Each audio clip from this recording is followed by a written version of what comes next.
sense that what was important is a radical program. It's not about how people talk. It's not about how they behave if they wear suits and tie.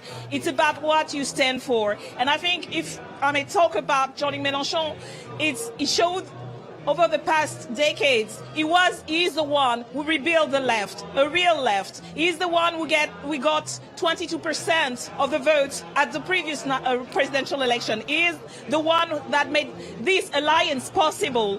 So we talk about our partners, of course. This got to be a collective decision. It will depend also how big are our groups, and that's the way it works in any other parliamentary group. So we talk about that, but really what the people showed tonight, what the votes showed, is that no matter how how much bad things are told about us, we've been targeted by everyone, and especially Jean-Luc Mélenchon. Half of the campaign has been about targeting him, and people were not fooled by that, because people look at what was at stand and they said that we want this program. That's the most important thing. Yeah. And Jean-Luc Mélenchon, I said, is ready for that. There are many other people in our group that are ready for that. Yeah. And we'll talk about it and we'll discuss about it with our partners. But there's no, you can't just say, we'll pick this one or this one. It's not the media who are going to decide it. It's not Macron who's going to decide it. It's our parliamentary group and the majority in the National Assembly that will decide who is going to be the Prime Minister, whether it's a he or a she, because that's also a possibility. Danielle, okay, so you don't want to commit, but Olivia and Danielle, just looking at the figures, so if we look at the Left Alliance, 68 to 74 seats for La France Insoumise, your party, Danielle Franzen-Baude, 63 to 69 for the Socialists, Olivia, which mean either party could potentially be on top. Just for the sake of the audience, France 24 listeners, give both of you a couple of names that you believe that you would fully back within both of your parties.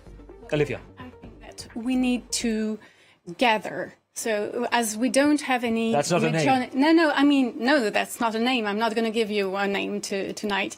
But as we don't have any absolute majority, we need to find when to vote the budget and so on. So we need to find someone that is able to gather the whole left. And maybe Danielle. some other deputies. Danielle, if you're still with us.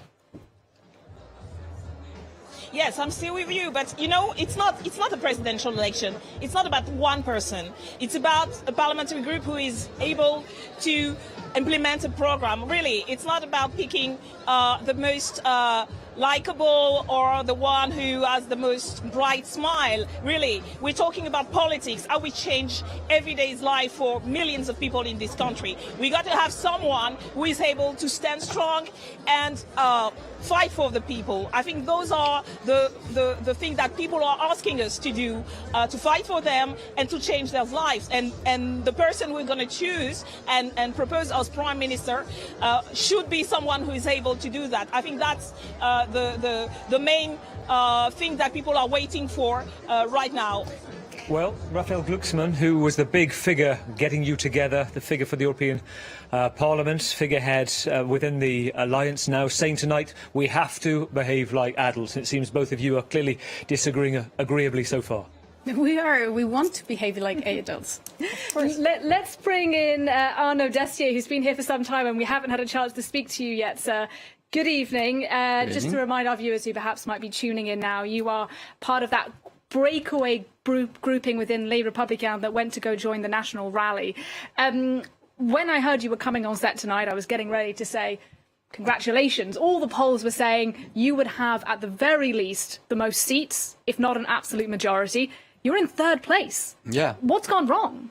But it's quite obvious. It's a political games of withdrawals between candidates who have nothing in common, just the will to block another party, and it created results in seats which is very different from the results in popular votes, and I think that's very unhealthy. A little bit. I'm very worried for my country right now because it will be very difficult to create a majority with a project, because these people that have gathered together to block another one, they have no project together to create a majority. So we are entering a period of instability, which is very bad for a country like France, who has a huge debt, who has huge problems. And we don't know, like, you just talked about who's going to be prime minister. Nobody knows. We have no clue. And I think it will take a lot of time. You know, sometimes in these countries with this parliamentary system, it takes them months to find a coalition and a government. And I don't think France has months to waste on such political games. We may get some insight, actually, because the political reaction is coming in thick and fast this evening. I'm just hearing that the former president, François Hollande, is speaking. Let's listen to a little of what he's saying. In spite of this three-way runoff, which shouldn't have happened at all, we were able to pull through, and I would like to thank all the parties of the left who understood the purpose of this approach. And indeed, there are men and women on the left who voted, even though they are not from the left. They wanted to make sure that the result should be unchallengeable. But we are only part of the country here. Our performance is a source of satisfaction, but also it bestows upon us a new responsibility, of course. We're happy that we were able to shun aside the far right, and with the candidates who stepped down, who decided to block the far right, and because of the high turnout, we were able to not so much set aside the far right, but put it in a minority position in the National Assembly. And the second result is the defeat of the outgoing majority. They will lose dozens of seats in Parliament in spite of all the efforts made by the left to prevent it from being defeated by the far right. And then there's this new momentum of the new People's Front, the united left, which will bring together the largest political groups in the National Assembly. But we cannot just leave it at that. We have just run a campaign, and many around the country alongside me could see the challenges of the French. We could see that purchasing power has been deteriorating for months. There were retired women who simply could not make ends meet, families who had no access to medical care.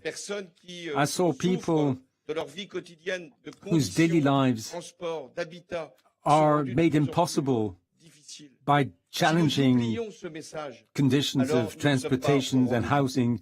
Unless we hear their voices, their message, we will not be up to the task. It would be easy just to look at the figures and be happy about that. A serious responsibility bestows upon us. And this is why the new People's Front should realize what it is it needs to do now. It is the strongest party, the largest party at the National Assembly. It doesn't have an absolute majority. As we speak, we can say, we know it has a relative majority. We will not find much support elsewhere, but what we should do, what it should do, is meet its obligations and bring pressure to bear on all the necessary fronts. What was it I fought for? What was it I stood for over the past few days? We should have price controls, especially the price of gas. Gas went up 11% in a matter of hours. Wages should be index-linked, prices should be controlled, healthcare should be regulated, the retirement reform should be challenged, and this is what we have to address. These are the issues before the National Assembly.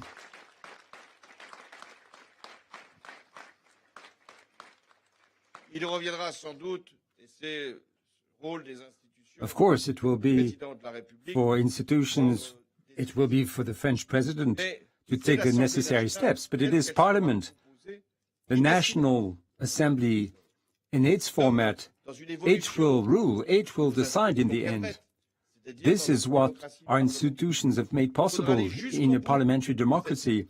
We will have to carry this through. Parliamentary democracy means that whenever possible, we must seek majorities to vote bills. There are many bills waiting to be voted on, and for many who were hoping for the bill on end of life to be voted, they wanted that to happen, and it will. And there will be tax reforms. Of course, there will be a new budget to be voted by the government. We know what we would like to have in a budget. Wealth tax, capital, taxes on capital gains, taxes on the profits of large corporations. That is what is expected of us, what is expected of the New People's Front. You know, of course, that I've always been a socialist throughout my life. The left found its new balance, and it's just as well, because we can only bring hope if it is united and balanced in its diversity. And we have achieved this. We are accountable to the public, and there are three words that come to mind. Work for the French. We have no time to lose. We do not know how long Parliament will last, 1, 2 years until the next presidential election. So back in business, François Hollande, former French president, now taking the seat in Corrèze towards the south of France between Limoges and Toulouse. I want to go to Deeptika Laurent on the touchscreen just to remind viewers tonight, remind you where the political landscape is, who holds the power according to predictions. Absolutely. So let's just give you a quick recap of the projected number of seats per coalition. So this is the left-wing alliance there, 172 to 192 seats projected. Of course, this is the together presidential majority. So that's Emmanuel Macron's parliamentary group, 150 to 170, and then that far-right alliance here, 132 to 152. Now, we do have the breakdown within that of the individual parties. So let's give you Emmanuel Macron's Together coalition. You have his party there projected to pick up 95 to 105 seats, and his partners there, 31 to 37 for the Democratic Movement, 24 to 28 for the Horizons. For the far-right alliance, the National Rally Party and Marine Le Pen's party projected to pick up 120 to 136 seats, and Les Républicains about 12 to 16 seats.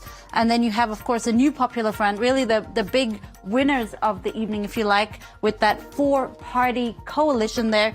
The Greens projected to pick up about 32 to 36 seats, Socialist Party 63 to 69, France Unbowed, that's Jean-Luc Mélenchon's party, projected to pick up 68 to 74 seats, and the Communists are rounding that up with 10 to 12 seats. So that is really the breakdown of what the next National Assembly could potentially look like according to these projections.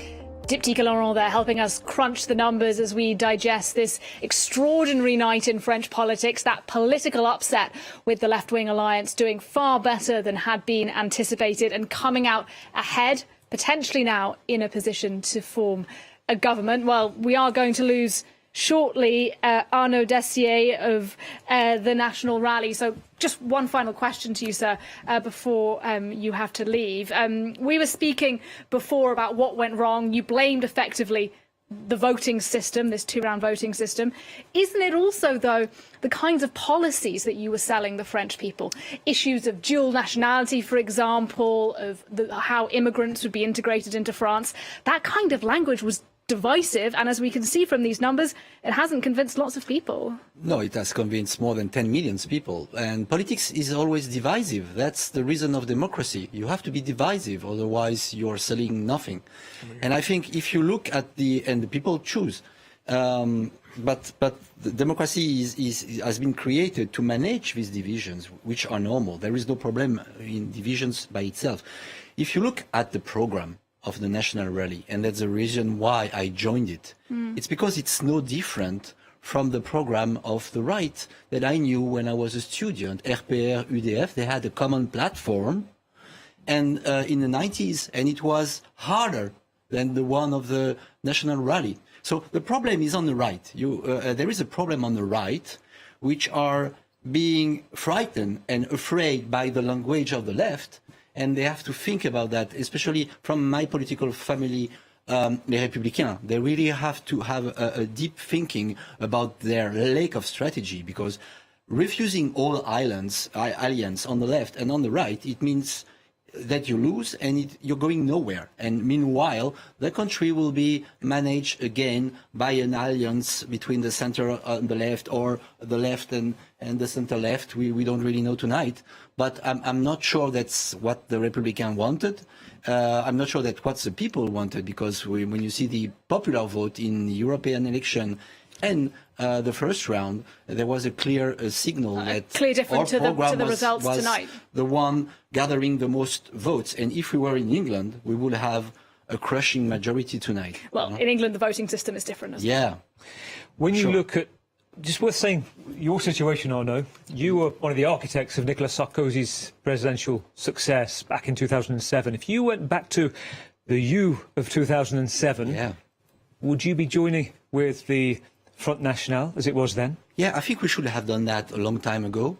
When I was a student, I was already in favor of that. And under Jean-Marie Le Pen. Yeah, because when the Republican was much stronger at the time, and so to have a little minority party that is inside your majority is very easy to manage.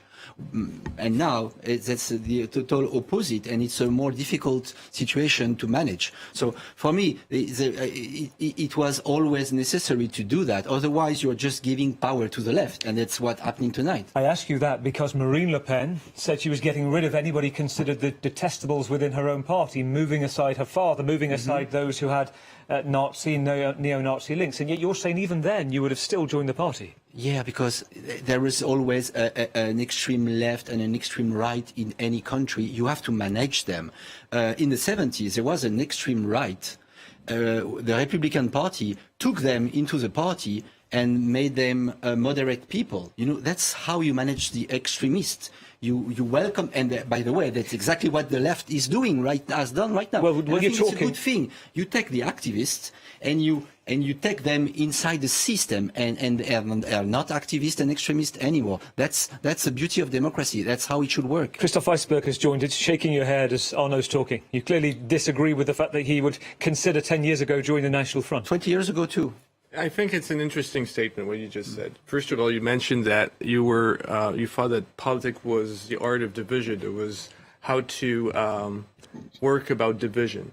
That's precisely how democracy manage divisions. You have to manage division. Well, yes, but it's not by having an alliance with those who want the country to be divided, because nobody wants the country to be divided. the extreme right, the purpose of the extreme right is to divide the country. No. And you've seen that on absolutely every policy topics, and that's why the only loser tonight is your coalition. I can say the same about the left, division between the rich and the poor.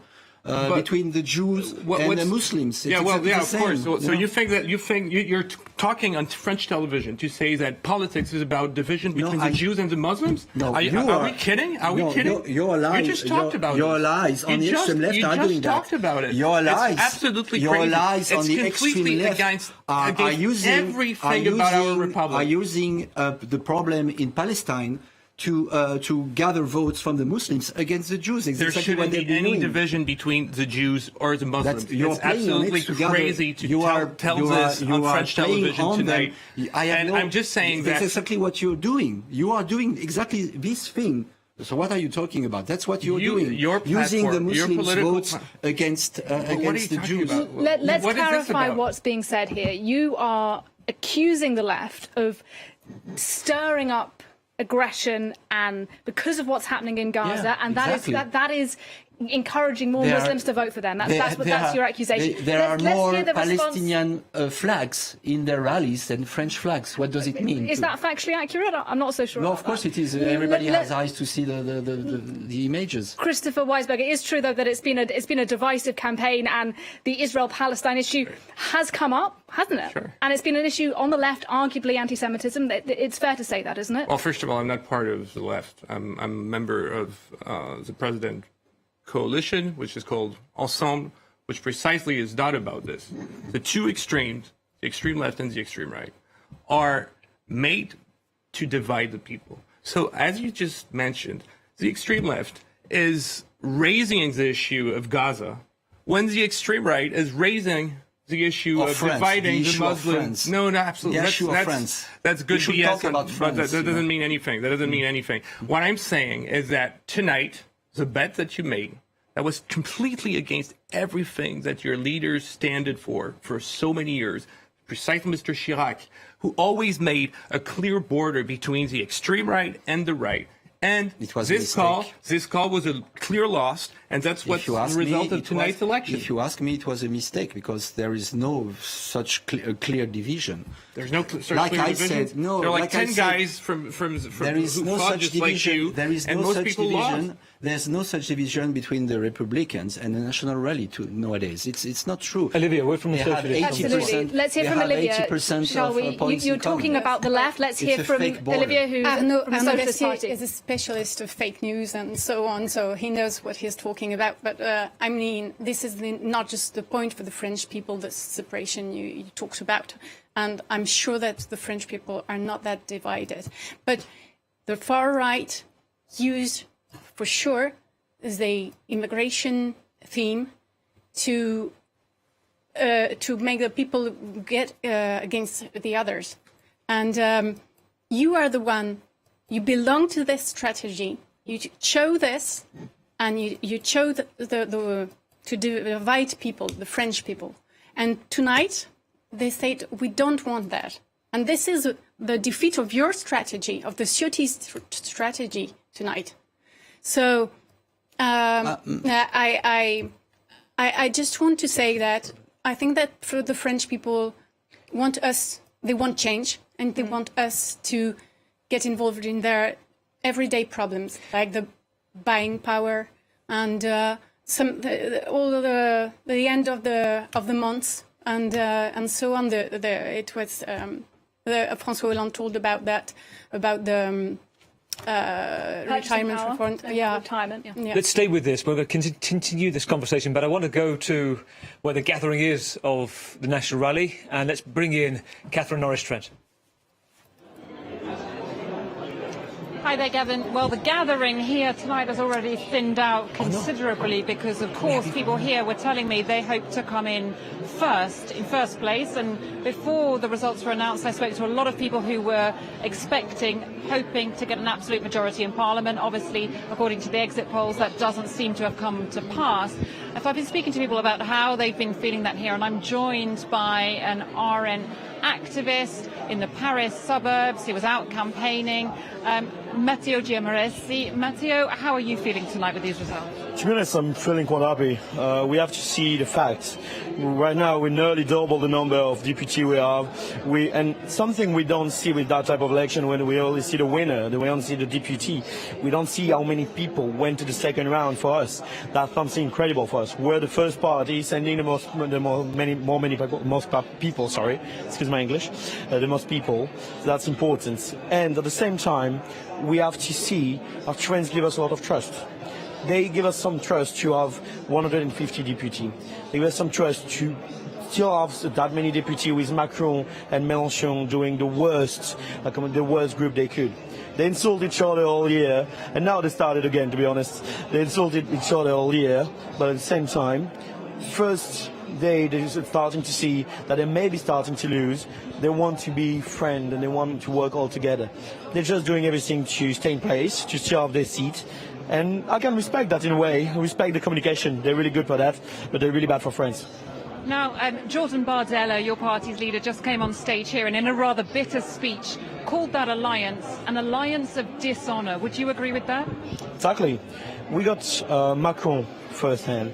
That's all the insulting Mélenchon, that's saying he's extreme, blah, blah, blah. When he's saying that Mélenchon cannot win anymore, but Jordan Bardella can, what is he doing? Oh, come here. What's going to be the next move? To open the door for Matignon, and that's maybe what he's going to do. Prime Minister. The Prime Minister, yes, thank you. So that's maybe what he's going to do. That's why French people are going to see that. They're starting to see that. And in 2027, they're not going to forget at all. What do you predict for 2027 in that case? We're going to win. We're going to win. French people are starting to wake up. So many people on the second round right now, that's incredible. So many people vote for us, way more than we had before. And the good thing about us, about Rassemblement National, we're staying in line. We're staying in one line. We're patriotic. We're for French people, starting to try and trade up everyone in France. And everyone who fears France, because French is more than just a nationality, it's a way of living. That's important for us. And we're going to continue like that, not like the opposite. We already destroyed all the alliance they did. So you're determined to keep campaigning, in one word? Oh, we will. There's 2026. We got the different mayor election. That's going to be a big election too. And after, of course, we got the presidential election where we're going to win. All right, we have to leave it there. But they're a sample of some of the determination here at National Rally headquarters from you. Catherine, thank you. We're going to have a quick word with Arnaud before the next group of politicians join us this evening. But Arnaud, a word on Jordan Bardella. There's a big question mark about who is Jordan Bardella. Underneath and aside from the teleprompter moments, the clean-cut image, the slick image, the programmable, Instagrammable captures and moments that he has, you were with him only a couple of weeks ago, the big business conference. Tell me, how different is he off camera? Is he an ideas man? What's he like? I'm sorry to disappoint you because I don't know him very well. You know, I'm from the Republican, not from the National Rally. No, but I saw you at the MEDEF business conference with Eric Ciotti and Jordan Bardella together. I would say, you know, I'm very, I admire that such a young man has come to this position. And I think talent doesn't wait the years. It's not because he's young that he's not fit for power. You know, in history, you have many of these young leaders that have done great work for their countries. So I think it's a very interesting personality. I think he creates a lot of trust, and I have seen during my campaign that so many people are voting for him, not for the party, but for him, which is a very interesting thing. That's all I can say about him, because I'm afraid I've never met him and we never talked together so much, so I cannot reveal anything that I don't know, you know. Oh, no, thank you. Let's go to Luc Brown, and he's outside Matignon, the Prime Minister's office in the centre of Paris. Luc, what's going on tonight? Are we expecting Gabriel Attal to speak? Yeah, we're just inside the Matignon at the moment, in the courtyard in front of it. We're expecting Gabriel Attal to speak pretty soon, actually, because I've just seen a lot of his team coming out of the door behind me over there. We've got a little microphone already set up over there, so we are still waiting for Gabriel Attal to deliver his speech. We already know that he's spoken with Emmanuel Macron earlier in the evening to discuss the results of this second round of legislative elections. On the agenda, of course, are the likelihood or not of whether he will be handing in his resignation and thus prompting the end of his government. Not necessarily going to be guaranteed that that is what is going to happen, but it's up to the Prime Minister to decide on that, in consultation probably with Emmanuel Macron. Now, of course, for the Ensemble together, the governing coalition, these results, although bad, are better than expected, putting them in second position. That is much better than the opinion polls in the weeks past, and of course the European elections and the first round of these votes. We'll be waiting to see to what extent Gabriel Attal will be wanting to influence the future parliament and the future government, given of course that the left-wing alliance has already indicated via Jean-Luc Mélenchon that it does not want to really work with him or anyone from his party. Luc Brown, outside Matignon, thank you very much indeed. Well, if you are just joining us here on France 24 for this historic election night, let's remind you of the projected results. An extraordinary night for the far left and the centre left. Their coalition winning, we're told, between 172 and 192 seats. In second place, the presidential grouping on 150 to 170 seats. And in third place, quite the opposite of what we were expecting. The National rally grouping between 132 and 152 seats. A political upset here in France and lots to digest. Let's talk about it with our guests here in the studio. Let me re-welcome Patrick Vieille, who is with us at the beginning of the evening, and Christopher Weisberg, who I know has to escape soon, is still with us as well from the Ensemble grouping, the centrist alliance. Before you go, let's remind our viewers who you are. You had been representing French people living abroad in North America. You were running again, quirk of the French system, as a substitute candidate, meaning if the candidate themselves got a job in government, you would take that position. I know you've just heard about your seat, so yeah, let us know. Apparently we just won the election around the same numbers that 2 years ago, which of course is good news for us. I just want to tell you that tonight the only good news is that the extreme right hasn't made it. There is no real winners, although everyone is telling you that they won. There's no real winners, and I think the only radical change we can expect for the next few weeks is to change our way to govern the country and to change our institutions. And for this, we need people like this ladies' parties who take their responsibility to try to build up a coalition. You're talking about the socialists. Do you think that they should be in a position now to form a governing majority? I really hope there is Marine Tondelier that did.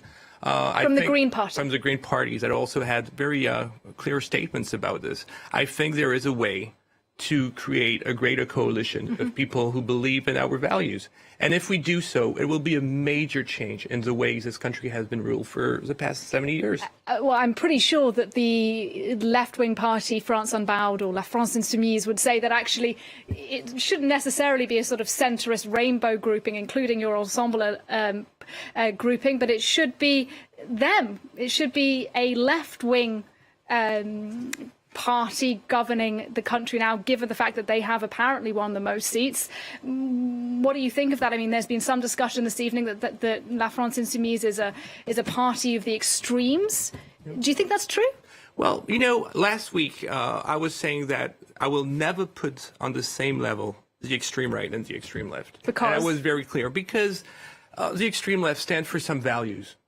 You know, for common values, for our common goals, for what's the most important, the unity of what's make everyone an individual that can make it up in the country.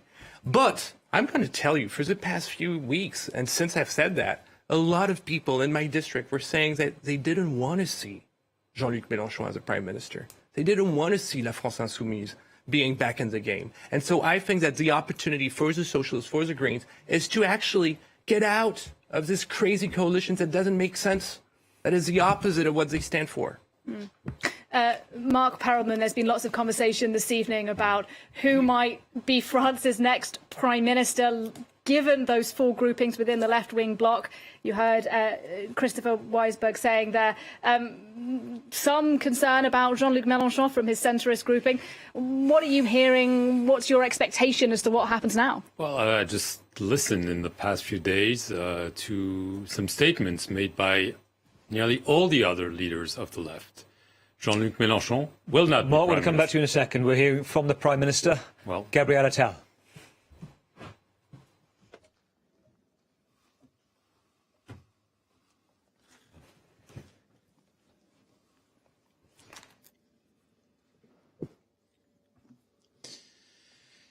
Mes chers compatriotes, ce soir, my fellow countrymen, tonight, on the second round of the general elections, you spoke democratically in a large turnout, and once again, I should like to thank all the local officials who made it possible for this vote to run smoothly.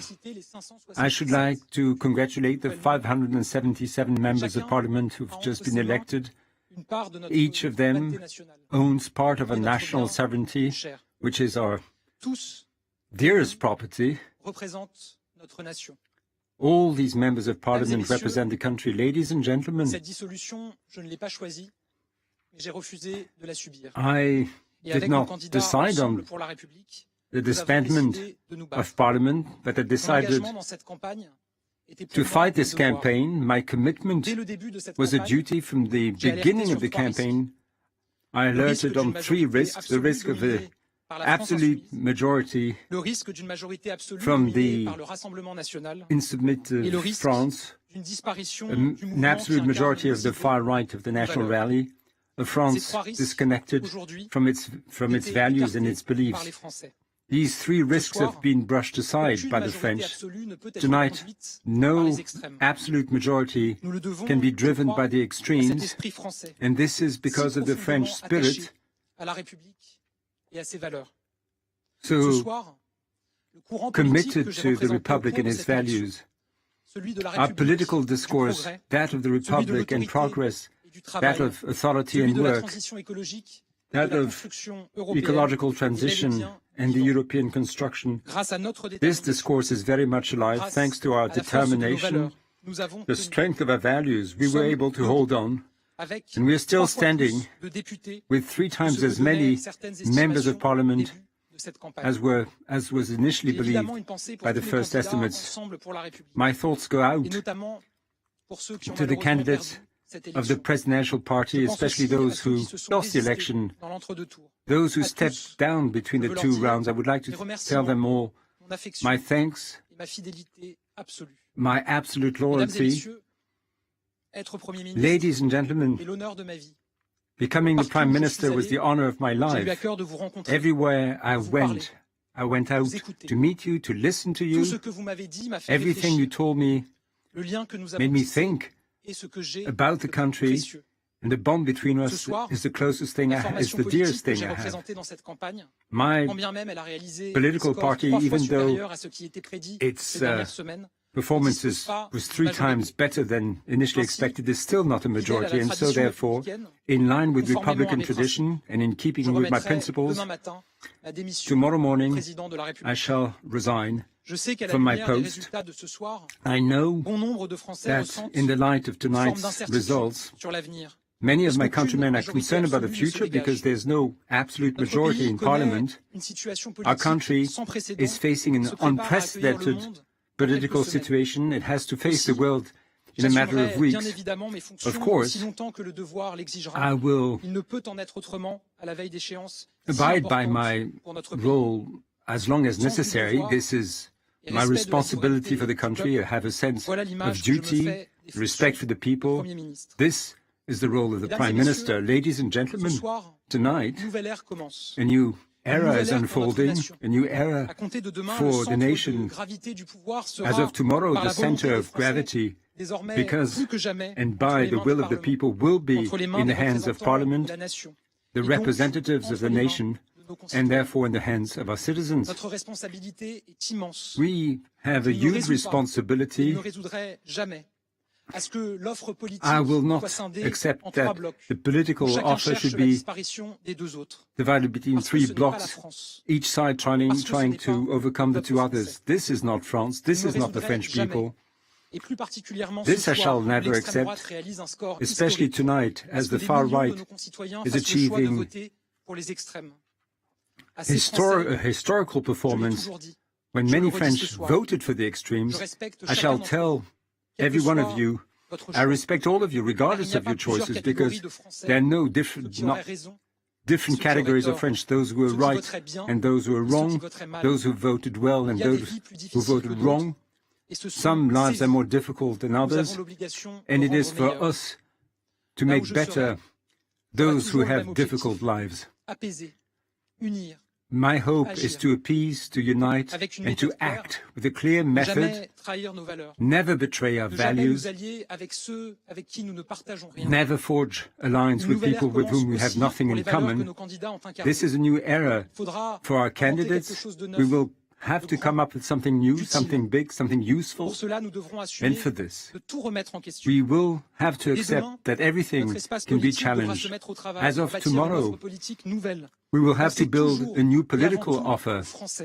We have to think, especially of the French, their lives. We have to represent hope for all of them with clear values.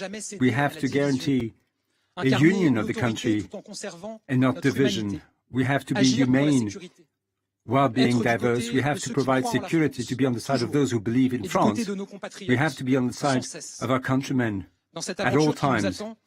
In this coming adventure, when we have to take up the flame of our ideals, I know that I can count on the support of millions of the French who refuse to see our values disappear. I know we can count on our newly elected members of parliament who said that we have to change to meet the expectations of the country. We shall refuse the extremes. We will not let the country being torn apart, where everyone goes for himself. We have to seek appeasement instead of going along populist, communitarists. We have to remain loyal to our values. My fellow countrymen, we must show the grandeur, the strength of the country. We have to show what France is capable of. We have to be ready to rebuild the country because we are France and nothing resists the French people. Thank you.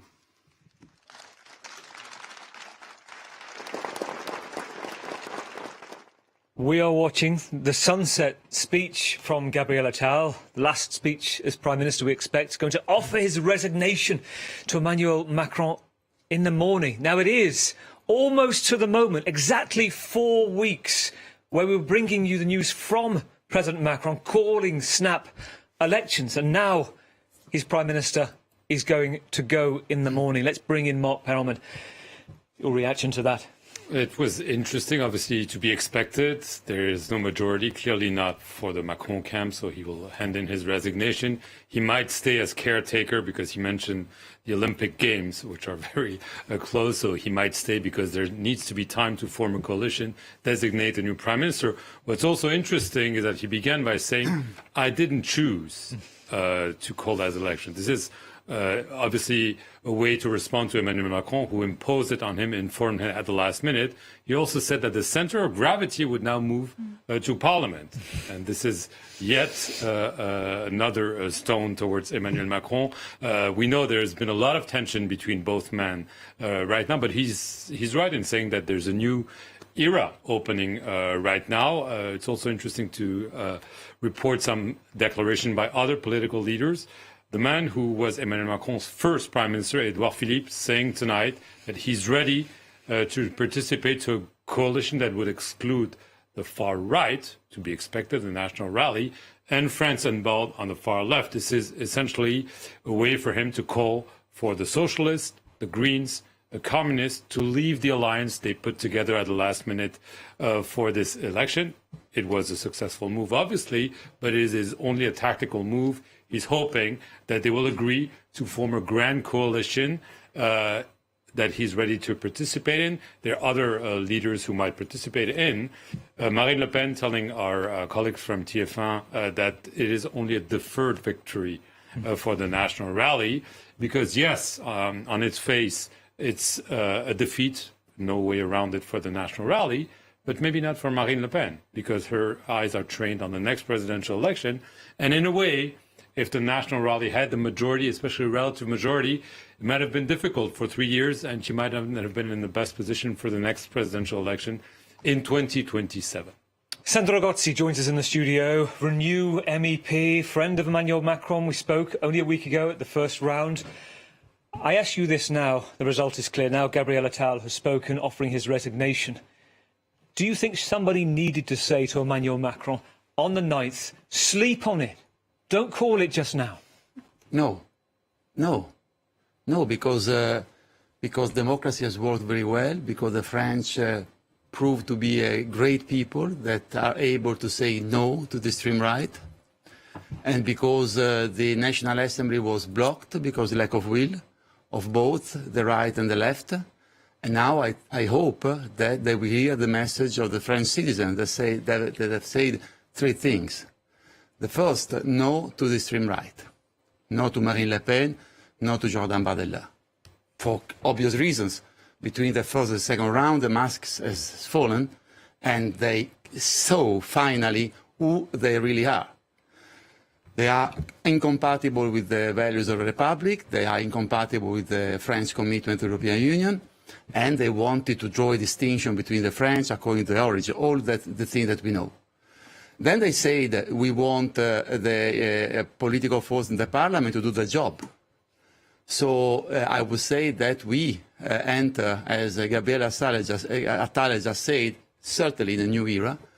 I would say for the expert of the constitutional law in France, we are both fourth and fifth republic, in the sense that the president is there to stay, and we will stay until 2027, but the parliament must work much more as an ordinary parliament, at the parliament which I know very well. I mean, in the European Parliament, nobody has the absolute majority.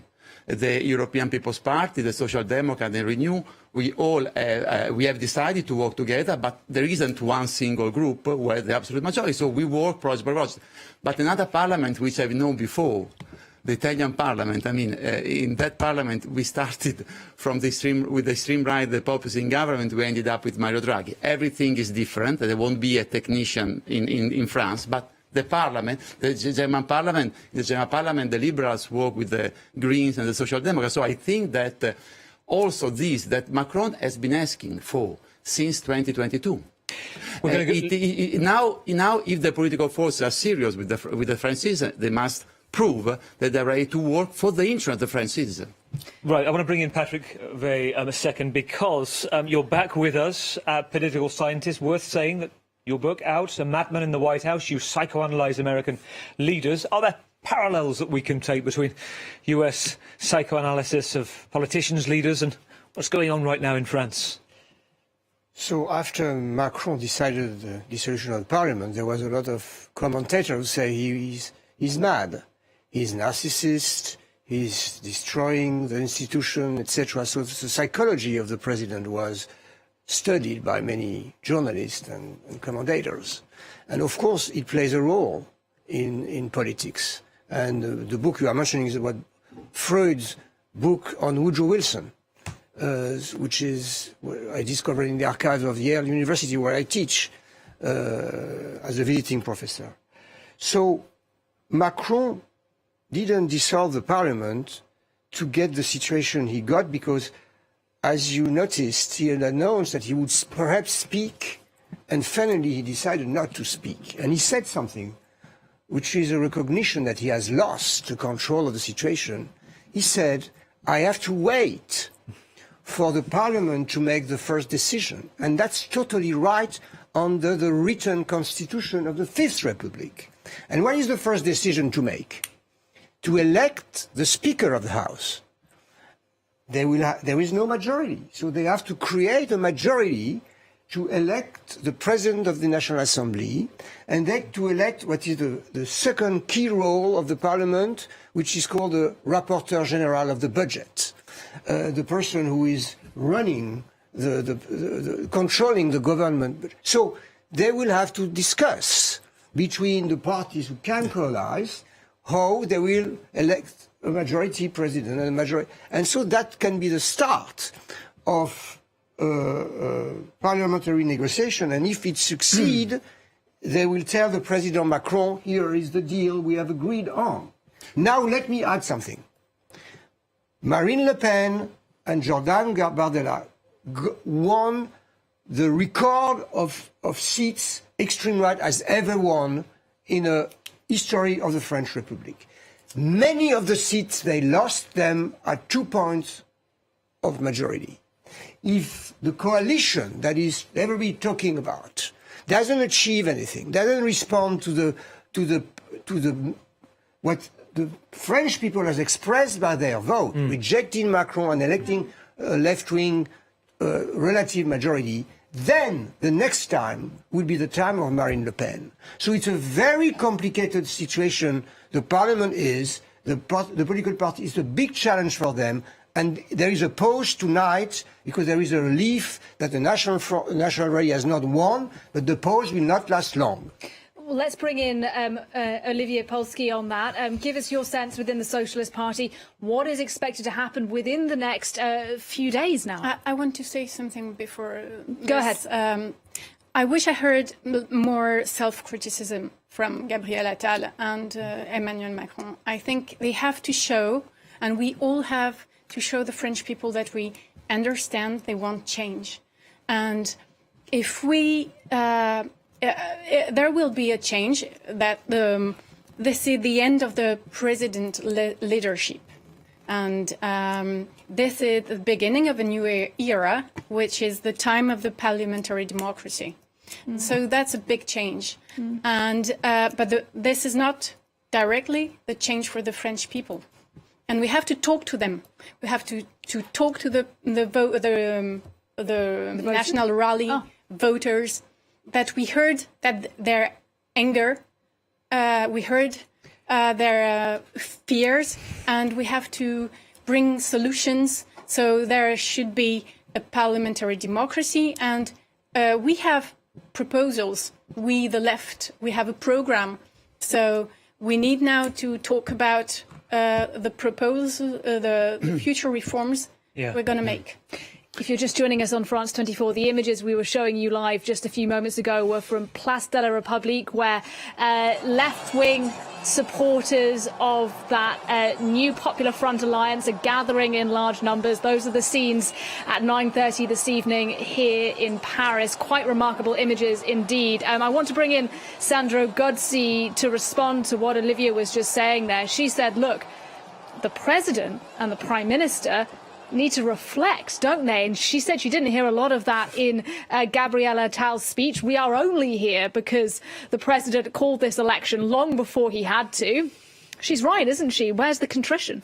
So, compared to what Professor Veil was saying, I would like to recall that also in 2022, there was no clear majority in the National Assembly. I was talking about reflection. And we've managed. No. Now you listen to me. And we managed. Well, you have to answer the question, Sandro. Yeah, I'm answering the question. And we have managed to elect a Speaker of the House, and the Parliament will elect another Speaker of the House. The difference between 2022 and 2024, I hope, that in 2022 nobody wanted to work with the group who had the relative majority. And in this case, we are ready. It seems that we are the second group. We are ready to work with all the forces that want to share, solutions for the French citizens. Gabriel Attal has already withdrawn, differently from Mélenchon, the consequences of this of tonight. But he has resigned. I'm asking you. So he has resigned. He has resigned. Why? Because we have entered into a new era. We enter in an era where the parliament is much more influential and where the political forces in the parliament must prove that they are responsible. We need adults in the room. Well, in 2022, I haven't seen adults in the room in the National Assembly. Emmanuel Macron never heard the government. Go ahead, Olivia. Go ahead. Let's hear the response from Olivia. I mean, Emmanuel Macron before never heard the parliament. He never heard the trade unions. He never heard anybody. I'm sorry. I mean, the trade unions saying are not in it's no, they're not. Of course, I know that. I'm just telling you that he needs to be. It's the end. He's not going to do anything anymore now. It's a parliament. I think he's a lame duck now. He's not able to take you have announced the death of Macron, even in the studio, I don't know how many times, and he's still there, and will be there. And after all, I mean, after 7 years, all the French presidents have suffered defeat and have seen problems. I remember that even Mitterrand had to live with two cohabitation. So, I mean, the fact that now the method must change, absolutely. The method must become much more parliamentarian. Sandro, I fully agree with you. Sandro, you should explain it to Jean-Luc Mélenchon, that he said tonight that he doesn't want to work with other parliamentary One moment. forces. We're going to bring Patrick in, but you know as well as I do, Sandro, that we've never proclaimed the death of Macron. We have asked, is this the end of Macronism? To which you say no. Well, listen, all your colleagues around Europe ask me for 3-4 years and weeks the same question. I think it's still there. Now, talking of that, let's go to Patrick. We're going to come back to you. 275 kilometres north of here. Let's go to Brussels. Let's bring in Dave Keating, our correspondent there. Dave, you've been talking to politicians there within the European Union. What are people saying to you? Yeah, so talking to people here in the EU bubble over the past hour, there's a palpable sense of relief because, of course, that worst-case scenario for them, that the far-right National Rally would gain a majority and control Parliament, not only has that not come to pass, but it really looks like the French public has rejected them compared to how they did in the first round. So people are happy. That being said, I've heard from several people over the past hour that they were very concerned that Jean-Luc Mélenchon was the first one to come out from the left-wing alliance and to give a victory speech. They're worried that he's going to grab the momentum here.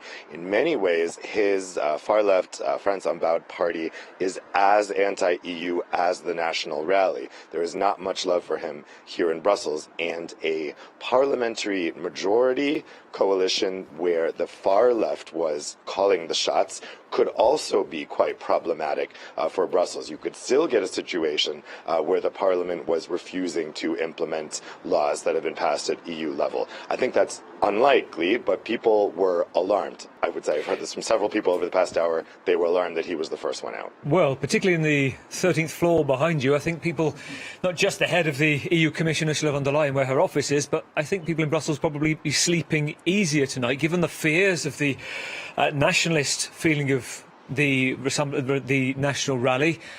What do you think, Dave? Yeah, look, this is a year, 2024, of a lot of elections, and it's a lot of elections causing people a lot of anxiety. People here will take heart to this result because it does seem to bode well for other elections in other countries. At least I think people are looking for reasons to be hopeful.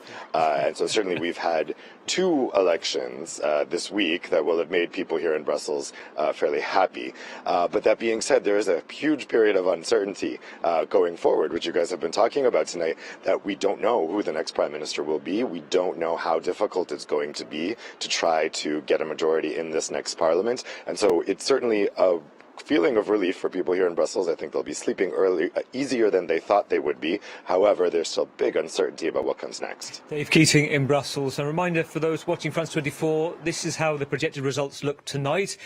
It is the Left Alliance that have the biggest dominant seats within the whole country on around, we're talking 172 to 192 seats. In second place, Emmanuel Macron's coalition, 150 to 170 seats. And those talking of the end of Macronism, well, as Sandro Gozzi said a moment ago, there is still life in it, it seems, but we're seeing the resignation of the Prime Minister. Tomorrow morning we're expecting it to be handed in. The Rassemblement National, the far right, long poll to be in pole position, the largest party in the land. Not so. Predictions saying it will be in third place. It's alliance 132 to 152 there. Let's go to Rome. Let's bring in Seema Gupta. Seema, it wasn't too long ago we were speaking about the idea of Giorgia Meloni, Italy's leader, who was at this big rally in Vox in Madrid. Marine Le Pen was there. This is not part of their plan, is it? That it's not gone with the script? Exactly. I mean, it's been a huge surprise with the media of here, obviously also talking about this, about how we see Le Pen and her national rally taking on third place, if you like. But we've seen reaction coming in from the left politicians. The leader of the centre-left Democratic Party, Elly Schlein, saying that this result is extraordinary for a united left. And it is a sign that the right can be defeated. We also heard from Paolo Gentiloni, a former prime minister, a founding member of the Democratic Party, and an EU commissioner as well. He tweeting very simply, "Viva la République." So clearly celebrations from left-leaning politicians here in Italy, but we're not really hearing anything from right-wing politicians. Seems to be some silence on that front, particularly from Matteo Salvini. He had tweeted earlier on today, as polling began, talking about onward for Le Pen and Bardella, but now we certainly have not heard anything from him. Miss Meloni, for her part, had congratulated Le Pen on the first round of voting in this legislative elections, saying that she understood that the country would be polarized, but she would prefer the right. But clearly her preference hasn't come into place. But we are going to see a period of political and economic turmoil in France. That's very clear. France perhaps not used to the idea of such a grand coalition, something that perhaps more common here in Italy. What we've also seen online is that some observers are saying, well, you know, France managed to block the far far right from coming into power by mobilizing, by uniting the left. That wasn't the case in Italy 2 years ago when the right-wing coalition was more organized and therefore won the election. And now you see Giorgia Meloni, a far-right leader of a far-right Brothers of Italy party, in power. Seema Gupta for us there live in Rome. Thank you very much indeed. Let's bring back in Patrick Vey, who's still with us in the studio, the analyst from CNRS. Good evening to you. Seema Gupta there giving us a little of the reaction in Rome this evening. Interesting that there hasn't been a lot of reaction from the right-wing politicians there, the far right, Giorgia Meloni. Your thoughts then on how Europe more broadly is digesting this news and how much France matters then within the European project right now? I think for Europe it's a relief because the president will keep his authority on foreign and European affairs because new coalition will not challenge that role. But I just want to come back on what happened. When he dissolved against Attal will, his bet was that the left would be divided so that his party's coalition will arrive at least second in all the constituency. And then because of the Republican front against extreme right, he will get a majority against the National Front and then take full control back to his party in the parliament. The left coalesce and create because there is a tradition in the left when there is a risk of extreme right, a fascist risk, to coalesce despite all their divergence. And the coalition of the left arrived second in all this constituency and so Macron's party, and especially Attal, the prime minister, organized the withdrawal of its candidate. And so what happened now is that, to answer to you, Macron was able, until yesterday, to choose the prime minister he wanted.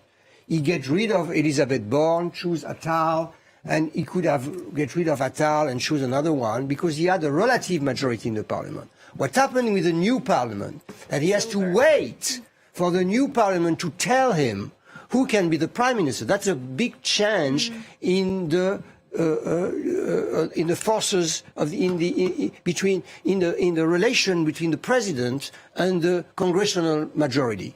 Fascinating. Thank you very much, Patrick Vey. I think we should get a little atmosphere, if we can, from the streets of Paris this evening. We have reporters covering the left-wing party, La France Insoumise, or the France Unbowed in English. Those images we're showing you actually are from Place de la République, not too far from there. That's where supporters of the left are gathering this evening. We have Catherine Norris-Trent as well. She's covering the far right, the National Rally. Let's go to her first, perhaps, and then we'll go to the left. Catherine, you told us earlier that they had the champagne bottles at the party for the National Rally, but I assume they weren't open tonight. What's the mood? Yeah, the champagne is not going down as fast as a lot of supporters here might have hoped. In fact, what they hoped would be a victory party, well, has thinned out considerably, and a lot of people here are disappointed, even though they're trying to put a brave face on it. And the public line here from the National Rally supporters is, look, they've increased their number of seats. So they're pleased with that, and they're saying wait until 2027 when they're hoping Marine Le Pen will become French president. But of course, off mic, a lot of people are disappointed. It was a shock to them when these exit polls came out announcing that they were in third place behind the New Popular Front, behind Emmanuel Macron's party and his allies. And there were boos, as Jean Mélenchon was pictured on screen. There were boos for François Hollande and other parties on the left as well. So people here trying to hide their disappointment. There's also anger here as well at this alliance which was formed to block them in the polls. People saying that it might have worked this time, but it cannot hold. And people saying it's anti-democratic, that the French people should be allowed to express themselves freely at the polls. So this is definitely not the result they were hoping for. They're trying to put a bright face on it, a brave face on it. This is not an election party by any means, though. Catherine Norris-Trent covering the National Rally. Thanks very much indeed.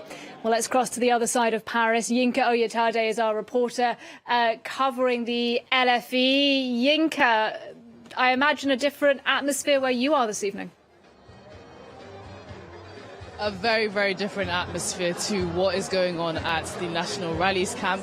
It's been nearly 2 hours since those results were given, and the party is still very much going on here. Just a little earlier on, we had some of the leaders from the France Unbowed party take to the stage and rally crowds. We had Mathilde Panot, who is the head of France Unbowed at the National Assembly. She was able to go on stage, and she said that the party would quickly implement some of their core pledges, which is raising the monthly minimum wage to 1,600 euros per month. She said that they would repeal this, the controversial retirement reform put forward by Emmanuel Macron, taking the retirement age back to 60. And she also said that they would go forward and recognize Palestinian statehood. Is of course one of the key pledges from the France Unbowed party, from the New Popular Front coalition. After she took the stage, Jean-Luc Mélenchon, the leader of France Unbowed party, also went up to speak, and he was given so many cheers. He's very much a loved character here at the New Popular Front camp. He said that today was a considerable victory, one that will be discussed throughout the world, and not just throughout the world, but also in leftist factions throughout the world. He said that leftist camps around the world will look to France and ask, how did they do it? How were they able to turn things around and cause this political upset? The polls were predicting that the National Rally would take it, but the New Popular Front have been able to get victory here. And he echoed some of the sentiments that he had given before, saying that this was a massive relief. And we saw that on the faces of people here. We saw tears coming down people's eyes as those results were given earlier on. And we also had Emmanuel Bompard take to the stage as well, saying that last week we said and told people that they should fight, and that's exactly what they've done. They've fought, and we've come out on top in the second round. We've had anti-Macron chants going on. We've had anti-national rally chants going on. We've had people waving flags and waving French flags, waving Palestinian flags. People here are just elated. This is exactly what they wanted, and they've got it. Exactly what they wanted, and they've got it. Yinka Oyotade, thank you. We're going to go to Deeptika Laurent, because on a night where weird echoes, 48 hours on from British elections turning left, we're now in a situation where the biggest alliance in the land in France is the Left Alliance. Not an absolute majority, a relative majority. To explain how that works, what we're looking at, Deeptika. Well, you can see here, this is the updated projections from this second round of voting. So what we can tell you is that this is here in pink is a New Popular Front that's at four-party left-wing coalition, projected to pick up 171 to 187 seats. Emmanuel Macron's presidential majority, a three-party coalition, is projected to pick up 152 to 163 seats, making them potentially the second biggest party in parliament. And then here is the far-right alliance, 134 to 152 seats, making them the third biggest party in the National Assembly. Just that magic number is 289. That is the majority needed, the number of seats needed for an absolute majority. That's clearly not the case. So what you have is really a very divided National Assembly, divided between these three coalitions who will somehow have to figure out how to govern together, or govern at least going forward. Here's the thing, DT, just doing a bit of back-of-fact mathematics. There is an option here, isn't there? I'm going to bring Mark Perelman, our France Politics editor, in here. If the Left Alliance separated from France Insoumise, France Unbowed, it was the Socialists, potentially, is there a workable platform with Macron's alliance? I want your explain on this, and I do want to hear both from Sandro Ragozzi of Macron's alliance, the Renew Coalition, and also from the socialist Olivia as well. Well, what matters is mathematics right now. You have to reach that magic number, 289. So yes, mathematics. Yes, but if you add the numbers, if you split the leftist alliance, that could happen. They could fight over the program, over Jean-Luc Mélenchon. All the other parties, the three, have said, we don't want Jean-Luc Mélenchon as our prime minister. They've said it, they've repeated it. And They're this is not not going to choose.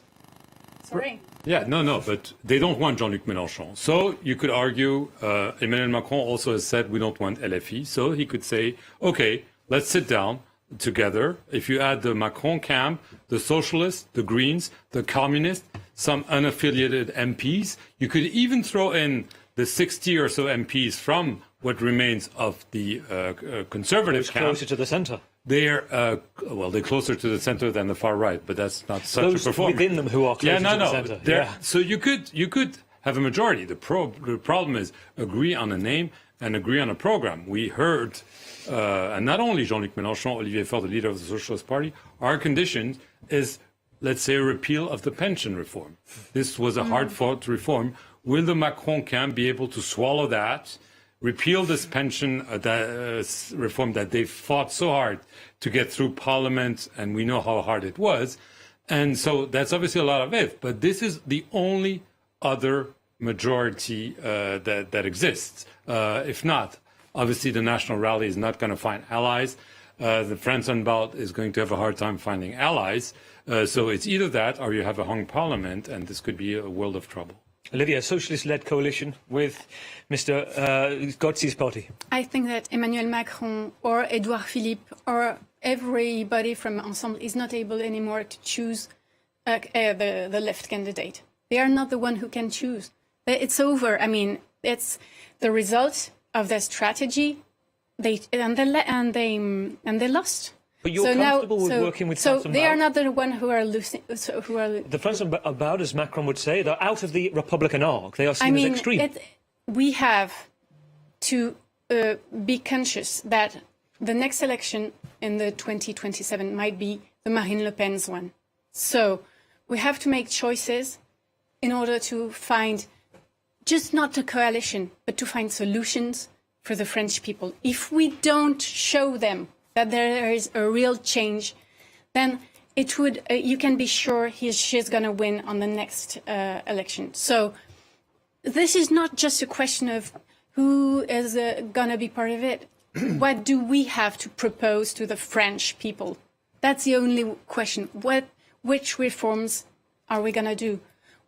So we have to find some proposals, and then we'll see who agrees with that.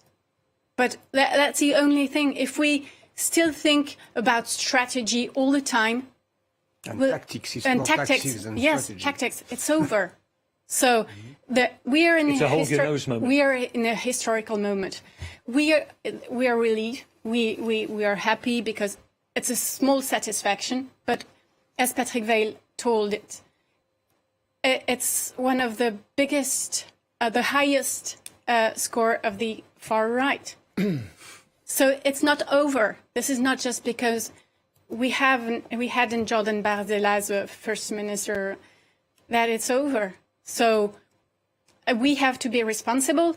And when I hear them saying, we don't want this one, we don't want this one, they don't have to choose. That's all. Sandro. Okay, I would like to start from what the France Insoumise said, because I totally agree with them when they say, hey, this is history. Because in other countries, the extreme right won, and the French voters showed that it is not unavoidable to let the extreme right win even once. And I would like to underline 3 times the great show of attachment to the Republican values of the French voter. That is the best news, not only for France, but for Europe and for the rest of the world. On that, I fully agree with what the France Insoumise said. Then there are 3 news tonight. The first news is that Gabriel Attal is not Prime Minister anymore. The second news that Jordan Bardella will not Prime Minister. The third news is Jean-Luc Mélenchon will not Prime Minister, but he hasn't understood it. And there's still a big question. I fully agree with you. Yeah. I fully agree with you. I fully agree with you on the fact that the issue is not of names. The issue is to provide concrete answer to the French voters. So you forget an electoral alliance, which wasn't a political alliance, and you, with your forces, start in Parliament to work with all the other forces who want to provide concrete solutions to the citizens and and to be effective, because there is a fundamental difference in the analysis and the declaration between Raphaël Glucksmann and Jean-Luc Mélenchon tonight. They say the opposite. Jean-Luc Mélenchon said that it will be all the program of the Nouveau Front Populaire or nothing. Raphaël Glucksmann said, listen, nobody has the majority. I'm a member of the European Parliament. They are also there, the socialists are a big group, but they don't have the majority. Let's work in Parliament to provide concrete solutions to the citizen. If this will be your line, we fully agree. We fully agree. Sandra, let's hear from Patrick Vey, who wants to come in on this. I think there is one very important thing that happened in the last days.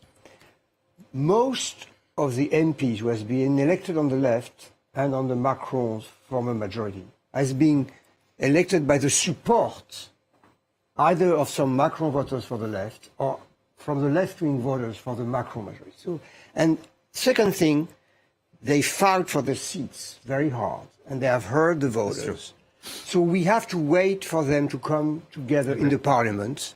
They are bringing back a lot of feelings and words of their voters that their leaders don't sometimes heard in the last weeks. Not always. There is a third thing, Patrick. Let me bring this in. Let me bring the third thing in, which is I fully agree with central, the economy, which we haven't mentioned in detail here. It is worth saying, when people are in the midst of a cost of living crisis, one of the things that brought people to the polls, people talk about inflation, about going to the supermarket, people buying less, people using their calculators, difficult times, and yet polls say it is the Rassemblement National that have been coming higher in trust values of what they would do with the economy because of a lack of trust, despite bringing the unemployment down for Emmanuel Macron. Patrick. Yes, but they have some issues of the cost of life and their income and the security and things that has to be responded to. But what I want to say is that the Parliament meet in 10 days.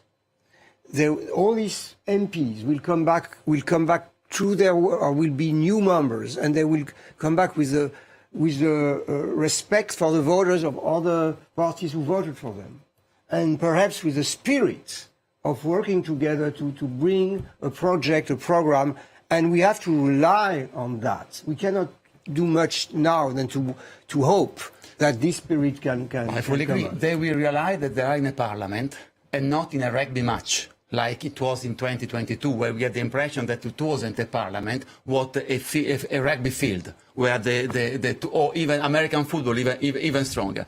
They realize that they are elected to provide concrete solutions to the French voters, and those who have a problem with the purchasing power, those who have a problem with the social the housing, those who are scared of security, they expect their representing the parliament to provide concrete solutions and to do the job, which is to find out solutions, approve bills, not to shout against each other, as we have seen too many times since 2022.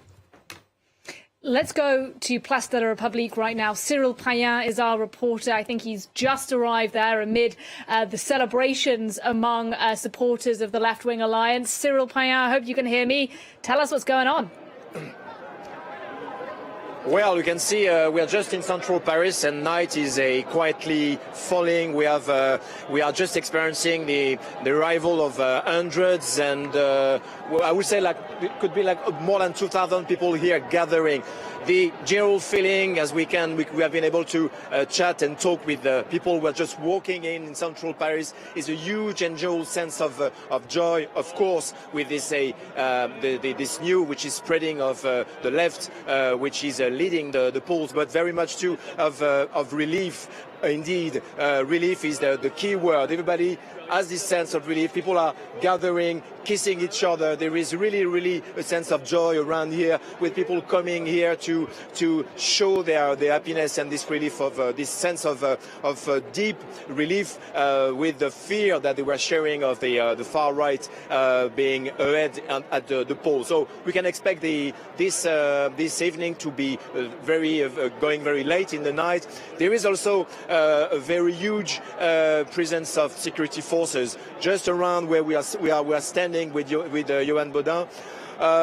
Hundreds of security forces were just blocking all the streets around here just to prevent any things that could happen, because a lot of threats were given to this event. But it looks like very much that people again are gathering more and more very happily, and you can see this is very, very big symbol of the French Republic, and people are here to celebrate very much this idea of the French Republic.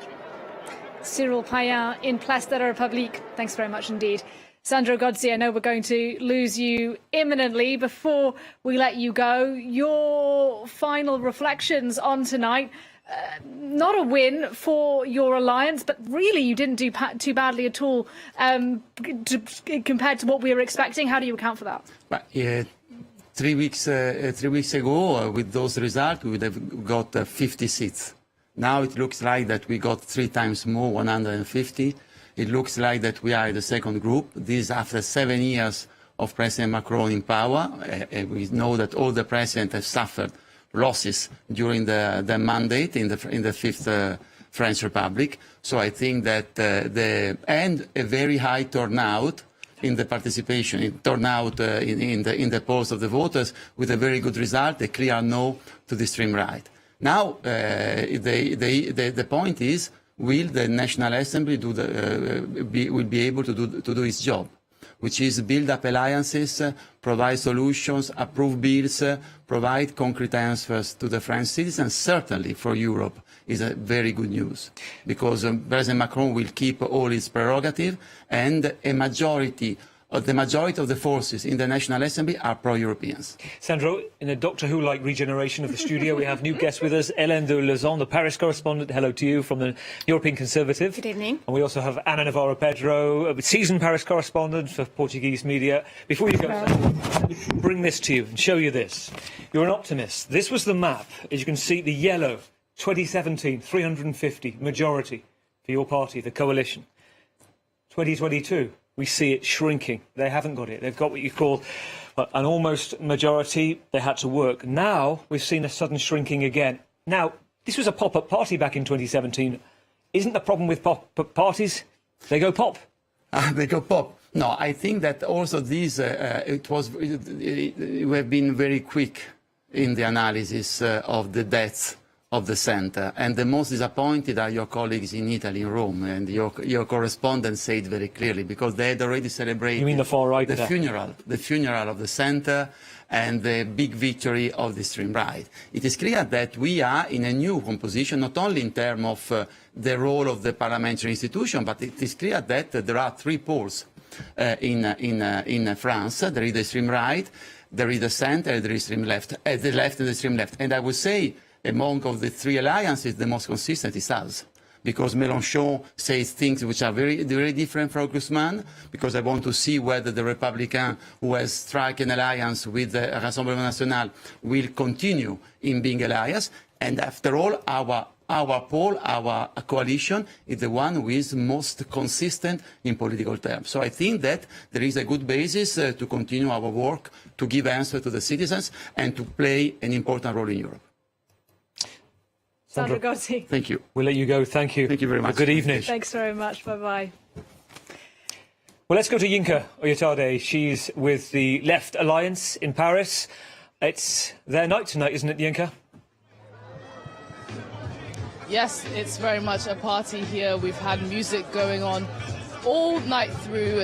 It's been music that has, messages of resistance, of fighting, of being militant, and it really just reflects the mood that the New Popular Front have really tried to transfer to their supporters, to fight, to be militant and fight against the National Rally and the surge of the far right in France. And they've done just that today. They've been able to stop them in their tracks and get the most seats in this second round of voting. We've had party leaders take the stage and really try to rally crowds. We had Jean-Luc Mélenchon take the stage, and of course he's a divisive figure in France, but here at the New Popular Front he's just loved. People have been cheering his name and really just rallying around him, and they've also been rallying around the need for Palestine to be recognized and to be recognized as a state. We've had Palestinian flags being thrown in the sky, and we've had flares going off. People are very much elated by tonight, and they're hoping that the New Popular Front will go forward with those key pledges to recognize Palestinian statehood and to also raise the monthly minimum wage to 1,600 euros, and also to repeal Emmanuel Macron's controversial retirement reform, which saw the retirement age go up to 64 from 60. They want to take it back to 60. So yes, it's been very much a militant and atmosphere of resistance here, but also celebration. They really feel that this is a big victory for them, and they've really avoided the worst case scenario for them, which was the National Rally winning.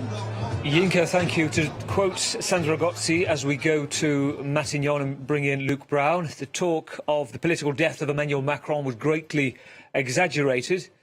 Is he being optimistic there, Luc? What's the mood around positives of Sunday's legislative elections? He said 3 times as many MPs than had been predicted from his centrist alliance had been elected this evening, and that the centrists was still standing, and that French voters had refused to bow to the extremes from both sides. Now, the next stages are likely to be very interesting, and that's what was much of the bulk of the speech from Gabriel Attal. Of course, given that he indicated that he would be willing to stay in the post for as long as was necessary. That's extremely important, given, of course, the major events that are set to take place in France over the coming months, most notably, of course, the Olympic Games here in Paris. It's also going to be extremely interesting to see to what extent, given the centrist... The National Assembly, so they cannot pass any text, and the situation is blocked. And maybe this could lead, within the next months, to a so-called technical government that took place, for instance, several times in Italy, and the latest in 2021-2022 with Mario Draghi. Or there is a change of the political culture in the National Assembly, which I hope, for the democracy, for the debate, and they can build a coalition. So either it is the German side with a coalition contract which is fully written for the next 5 years. I don't think so, especially we have the presidential election in 2027. Or they are building up coalitions text by text, but on a constructive basis. Because what is the most important thing is the necessity to implement reforms to deal with certain problems. This is the real, behind all this discussion about who does what, who is the winner, what needs to be done urgently for the country. This is the real things at stake. We're going to go to Berlin in a minute. Mark, given what Pierre Jérôme was saying about what comes next after the Olympics, in the midst of the Olympics, what's your reading? Well, obviously, it's very difficult to read the tea leaves because we really don't know. Even you, Mark. Even me, yes. Especially me, I should say. Because, yes, it's very difficult. What's interesting is probably worth looking at is the dynamics within the leftist alliance. Because it was brought together at the last minute to avoid a catastrophe at the polls, to avoid, essentially, to thwart Emmanuel Macron's plan, which was to have a divided left and hope to pull off a victory of sorts. It didn't happen. The left won because of all the dynamics. We've seen the withdrawal and so on. But we're seeing a rebalancing within the leftist alliance. If the projections are correct, France and Balt will have the same number, roughly, of MPs. 75 they could have 75, unchanged. If you look at the dynamics, the socialists would improve by 100%. You would tell me they started from very low, so it's not such a performance, but nevertheless, they could be more or less the same amount of socialist MPs as France and Balt. Same thing with the Greens, less of an improvement, but still, they were smashed at the European elections, 5% 3 weeks ago, and they could have around 30 MPs. And the leaders of the Socialists and of the Greens have already hinted that they could maybe be open to a different kind of governance and so on, which is obviously a way to say, okay, we're ready to sit down and talk.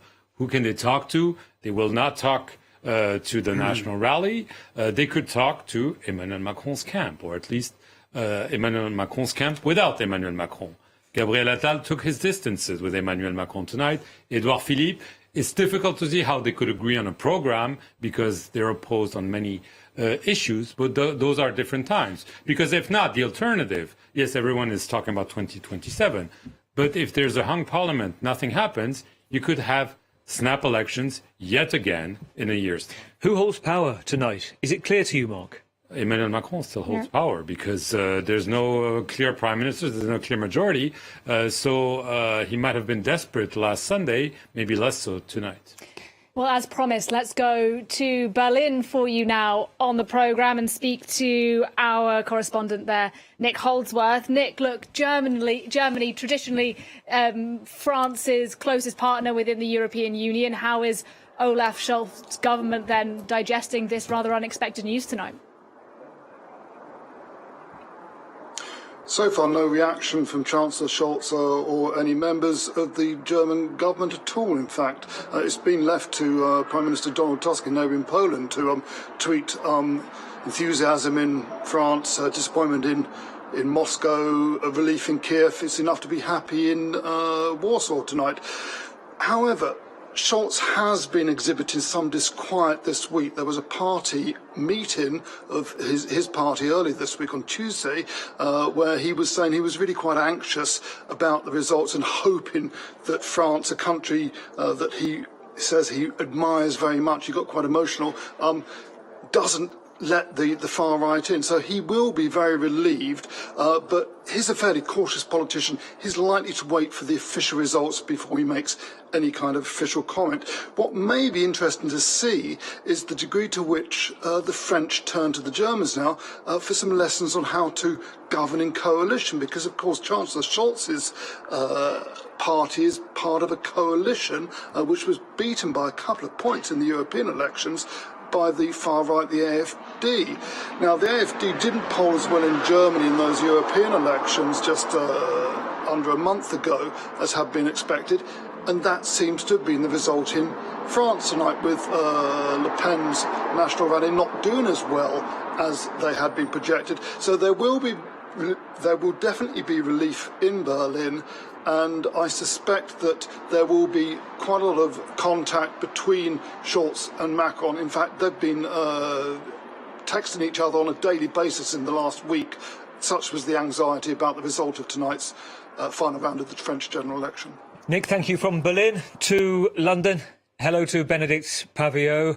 Benedict, you've been busy the last 2 days bringing in and saying hello and talking to Keir Starmer, the new centre-left Prime Minister there, who was London calling himself yesterday, all the leaders, including with President Macron. I'm guessing Keir Starmer didn't bank on this either, given the polls. What's your reading of what the government is thinking, the new government in the UK? The government will be very cautious indeed about what it says. Of course, the results aren't finalised yet. I think they will wait for that. Today, for Mr Starmer, the new Labour Prime Minister, it was very much about concentrating on the four nations. Of course, he will be... by the way, the laughter that you're hearing is from a lovely, charming group of people who've got nothing to do with the fact that we're here at a pub. That's very sweet of you. Thank you very much indeed. So sorry. Hope we haven't spoilt your evening. Benedict, you've made so it. You I think they'll be very cautious. You've made their sorry, I was... Oh, Gavin. Well, also you have the backdrop of the evening. All right, we've just gone viral. I know, I can just feel it. Absolutely. Thank you for that. That's you again. So yes, I think they will be very cautious, and they will say whether it's the election of whether it's Mr Biden, if indeed he is very much still the candidate in November against Mr Trump. They will be very careful about what they say about elections abroad, and that they will work with whoever the French people decide to elect.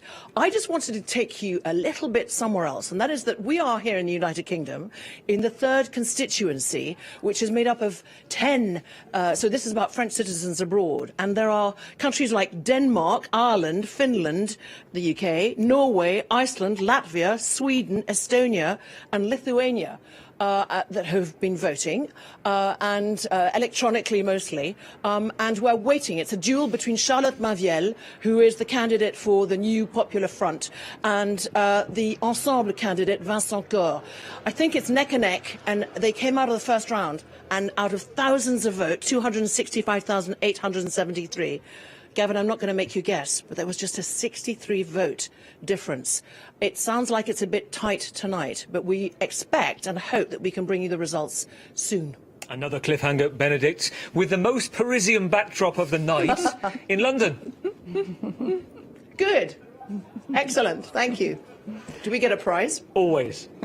That was Benedict Pavillot for us there in a rather elegant-looking street there in London. I want to bring back in Pierre-Jérôme Hénin, because you were nodding earlier when our correspondent in Berlin was saying that maybe now French politicians need to learn a few lessons from Germany, where, of course, there is a culture of coalitions. There's a culture in several countries of coalition. One of the most famous ones is Germany, if I could put it this way. That's maybe, yes, if we could change the French politics into something more efficient, more intelligent, calmer than it used to be, especially in the last weeks in the National Assembly, which was such a circus, disastrous image. I think we have something to learn from other countries. And one thing I just would like to stress, because we've heard your correspondents both in Berlin and London, yes, foreign affairs will be a major issue at stake.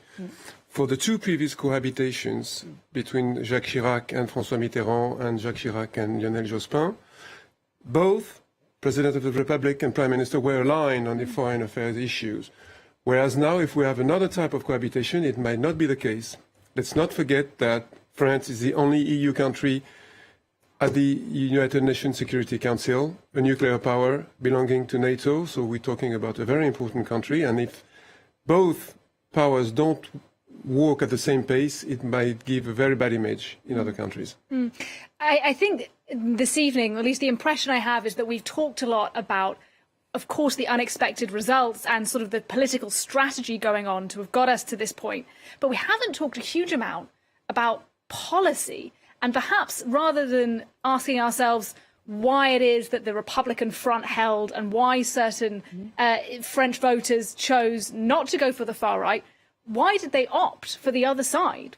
What was the far left, or the left-wing alliance, perhaps, pitching that appealed to voters so much? Mark Perriman, on the policy, what do you think people went for? It didn't matter. It didn't matter. It didn't matter. Whatever. I mean, there was no substance. You're saying there to was this no election. substance. It was an emergency election. I mean, everyone scrambled to figure out what will happen, who's allied with whom. Even, I mean, you could see the programs. Yes, Jean-Luc Mélenchon said we have a very solid program. It was put together in a few hours and so on. Not all of it was costed, if I remember correctly. Yes, but the National Rally had a program, and the program was disappearing as we were nearing the election. It was an emotional election more than anything else, and this is why we got the results tonight. Hélène, I've heard you say before about the French legislative elections, au premier tour, on choisit, le deuxième, on élimine. We choose in the first, we eliminate in the second. You think that's applied tonight? Yes, indeed, it perfectly applied in this situation, and I perfectly agree with Mark concerning the fact that it was emotional and there is no rational choice for any kind of policy. We mentioned a few minutes ago the fact that, for example, Elisabeth Borne had been re-elected, and she's been re-elected with the addition of people who were in the street to demonstrate against her policy. So it's totally ludicrous. And we can consider that there is no positive choice for a particular policy in the votes that we can analyze tonight. And of course, it's true for the New Popular Front. It's benefited from the alliances, the withdrawals, but I'm sure that all the people that voted for the New Popular Front do not know what is in their program and not necessarily agree to all of that. And for Macron, it is exactly the same thing. The election of Borne is emblematic. But has Jordan Bardella got a point, Anna Navarro, when he says the system is against us? We won. We were beaten by an unfair system. Pierre-Jérôme, you wanted to speak, both of you. Yes. Yes, of course. I mean, there were about 200 candidates who left the race in order to block National Front. Now, is this democratic or not? People didn't have. There is a question. There is really a wide question for politicians and scientists and sociologists. But the fact is, he's not wrong, and it's going to further going to feed a sense of victims by the national rally, and I think also we have to see what is going to happen, with the results, because we haven't had them yet. We don't know exactly the proportion of seats for each bloc. We don't know it yet. It's going to be very, very near, I believe. Well, we had the head of Ipsos on a short while ago who said he's generally within a couple of percentage points of past elections pretty accurate.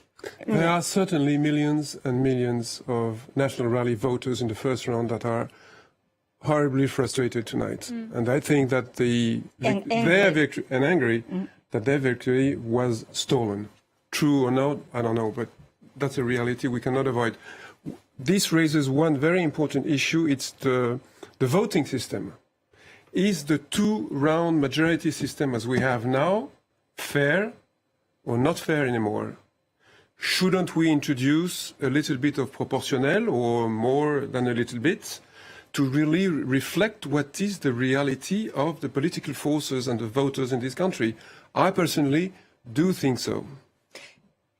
Isn't it supposed to be, though, that this two-round system is in place for stability, so that we don't have the kind of division that we have tonight? Yes, for stability and avoiding the extremes.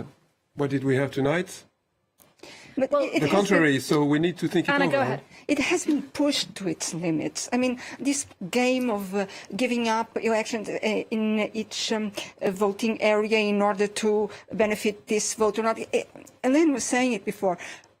People who voted for Elizabeth Borne tonight and who were on in the streets protesting violently against her laws, especially against the retirement law. I mean, can you imagine? I think psychologically, what is it going to be for those people? I think this result is putting this country in a very dire situation, psychologically, socially, and politically. It is. Anna, it's last orders and kicking out time at the National Rally gathering headquarters in Paris. Let's go to Catherine Norris-Trent. Yeah, hi Gavin. It's time up for the press here, but as you can see, most of the partygoers have already left. The scene behind me is pretty empty. There are still some people across at the bar, I should add, but they're asking us to wrap up, and I don't think this is going to continue late into the night, because this has been a disappointing evening for them, no matter how they try and dress it up.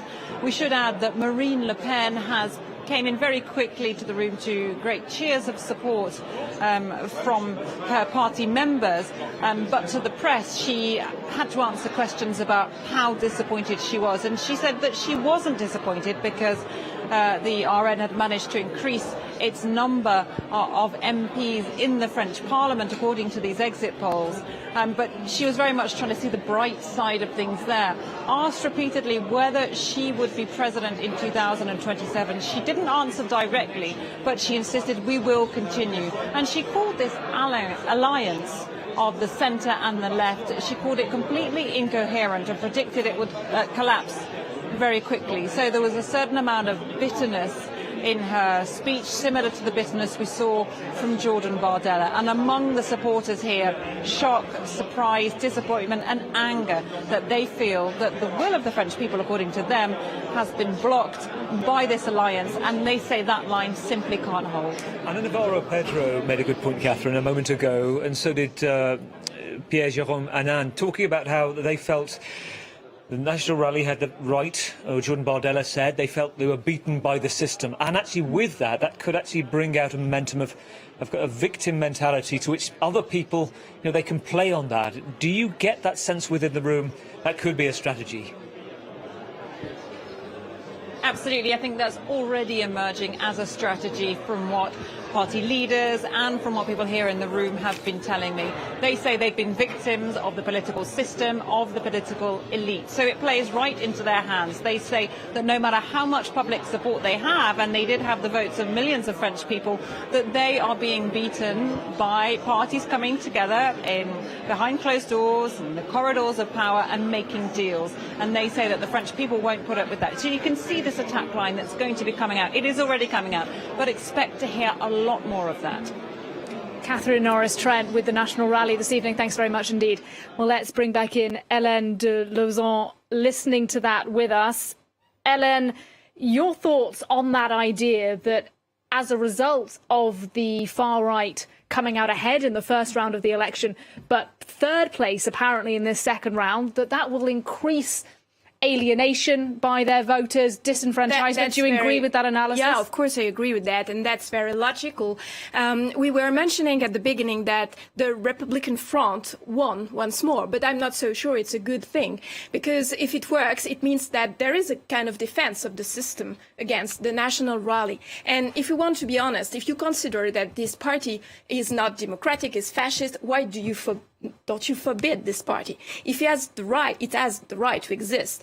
It should be a fair game. And I saw something of an hysterical campaign during the first and the second round from certain media trying to draw the attention on a fascist threat. I can mention, for example, the front cover of Libération saying, well, it's a question of life and death. And that was grossly exaggerated. We've seen right-wing coalitions in Sweden or in Italy, and people are not dying in the street. People are not going to be expelled from one day to another because there is a right-wing coalition at the head of the country. So, yeah, I think that this feeling of frustration is legitimate. And it's also a part of a strategy, of course. But I would say that if I can consider a long-term strategy about the RN, I say that they are not totally loser now, because it would have been a partial experience for them if they had been in a cohabitation, and they would have had much to lose in such an experience. Now they can capitalize on a discontent of their voters and prepare 2027 with more confidence, I would say. Historically, cohabitations have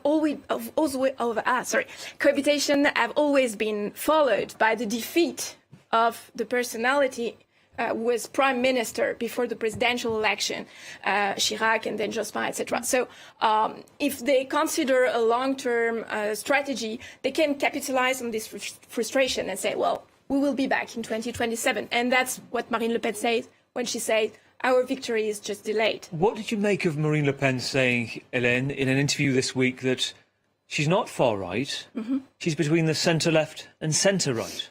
Oh, she didn't exactly say that. She said that in an American system, she would be considered as, She denied being far right. No, she denied being far right, and I think that this label of far right is not fitted to the present state of the Rassemblement National. Although the Supreme Court in France, Mark, has ruled that they are considered far right despite an appeal. Is that right? The Council of State. The Council of State, yeah, but some journalists consider that this label has been in a kind of arbitrary manner been imposed on some forces, and I think that the present state of the Rassemblement National is not a far right formation, because if you consider the most of the elements of their program, you can find these elements in some coalitions, in some other formation abroad, which are not considered far right, and it has nothing in common with the Front National from the origin in 1972. You know that this argument is often put forward by some members of the RN, saying, well, we are just back to the program of the RPR in the 90s, and that's not so wrong, in fact. So not on the whole, but on some particular points, that's true. There are some markers that the National Rally clearly still has and puts them to the far right of the political spectrum. I mean, what are you thinking of, for example? Well, national preference. In Algeria, the government is in favor of who do you preference. compare it to? I mean, well, it's I'm comparing France with Germany and other European countries. In Switzerland, Algeria has a peculiar story with France, which in Switzerland, you have national preference. You do not consider that Switzerland but it's is a marker. I mean, they haven't abandoned it. This was there from the origins and so on. So it's been there. I mean, the issue of immigration, they're not the only ones. It's true. The France went to the right, probably. Well, it's become emerging, hasn't there? Yeah, no, clearly. Right. I mean, if you look at even Macron's last reform on immigration, took many of the elements. You could argue that it has become mainstream, but there are some clear markers that still puts them towards the right or the far right of the political spectrum. Others not, put them on the left. You know, bringing back the retirement age to 60 is also something that's been promoted by the left. I would like that the label extreme left or far left be used more often, that we use the label far right in the press. Unfortunately, it's not the case. We'll keep this conversation going in a moment, but for our viewers just joining us, let's crunch the numbers on this historic election night. Diptyque Laurent is at the touchscreen. Dipty, over to you. Well, this is most likely the last projection we'll get this evening, Nadia. So these are the projected number of seats per coalition after the second round. So this is a new Popular Front, that four-party left-wing coalition, projected to get about 177 to 192 seats. Emmanuel Macron's presidential majority here projected to get 152 to 158 seats. And that far-right alliance in purple here projected to get 138 to 145 seats. As you can clearly see, no coalition there has that magic number of 289 that's needed to get an absolute majority. So they will have to make some alliances going forward. Let's just give you a few of those the constituency results as well. This is Stéphane Séjourné, his from Emmanuel Macron's party, actually, the Minister for Europe and Foreign Affairs, winning his seat quite comfortably in this second round. And this is Franck Riester, also from Emmanuel Macron's presidential majority, also winning. But this is interesting because in the first round, he was actually second place to the far-right candidate.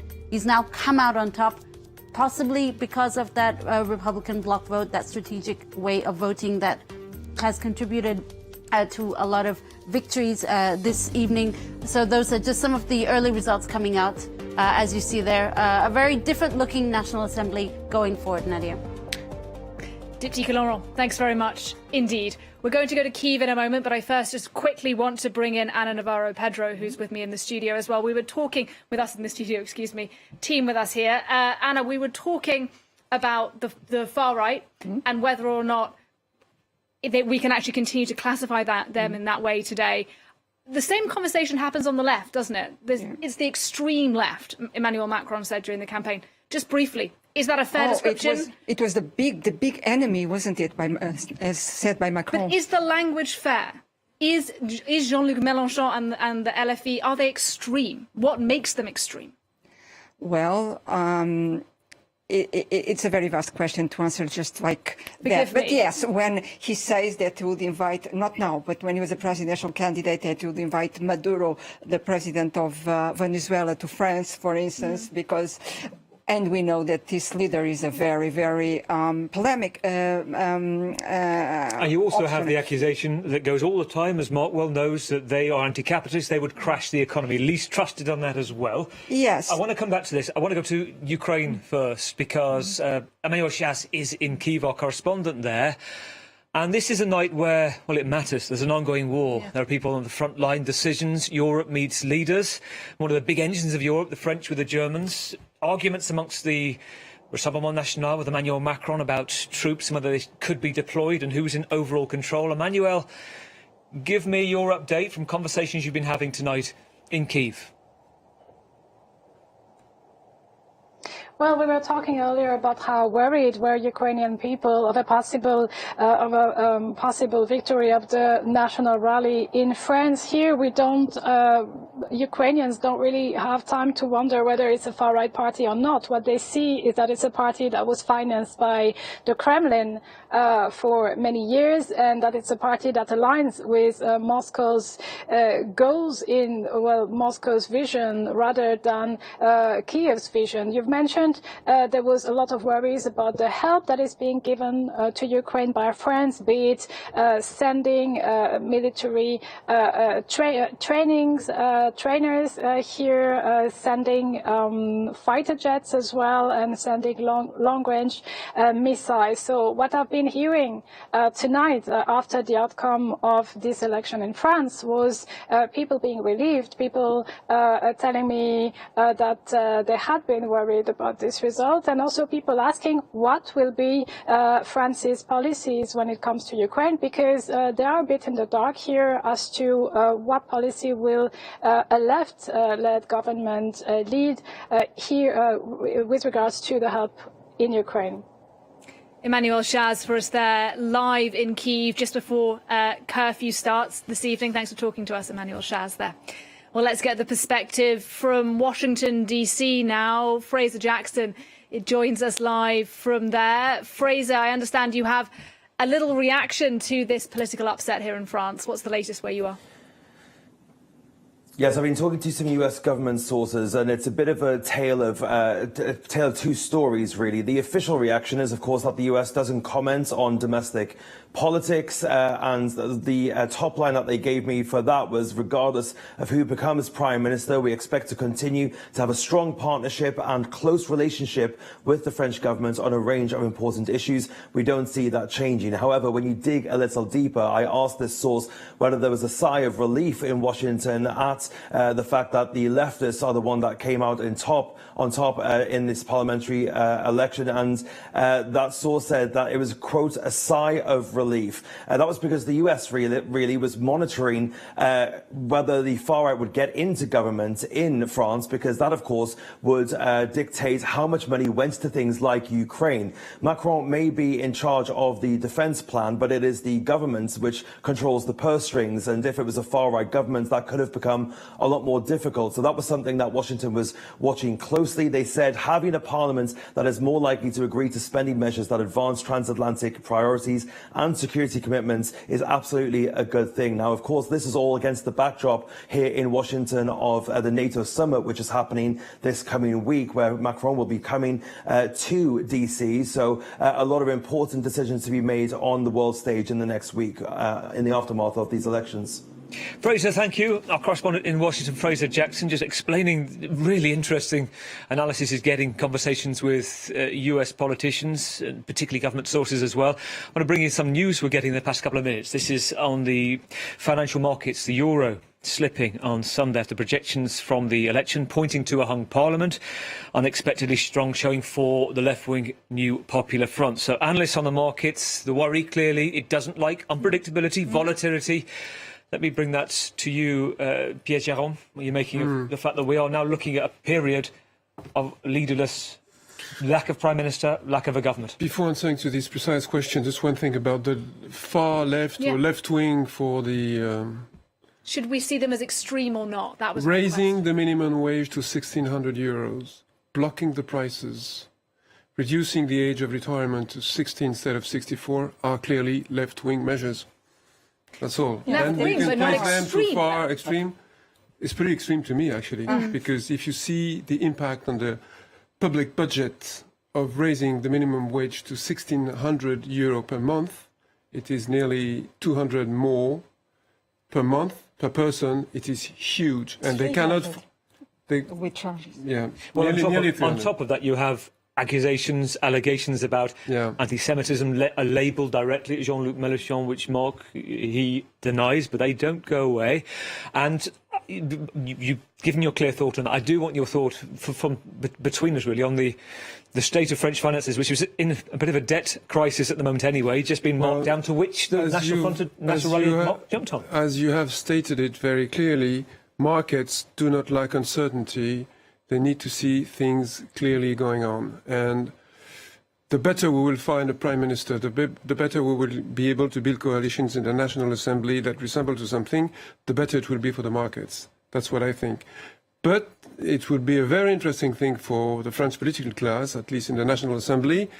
They will have to change their mind. Instead of being in a constant confrontation, they will need to put on the new clause of conciliation and discussing with the others and understanding that the others can think differently from them.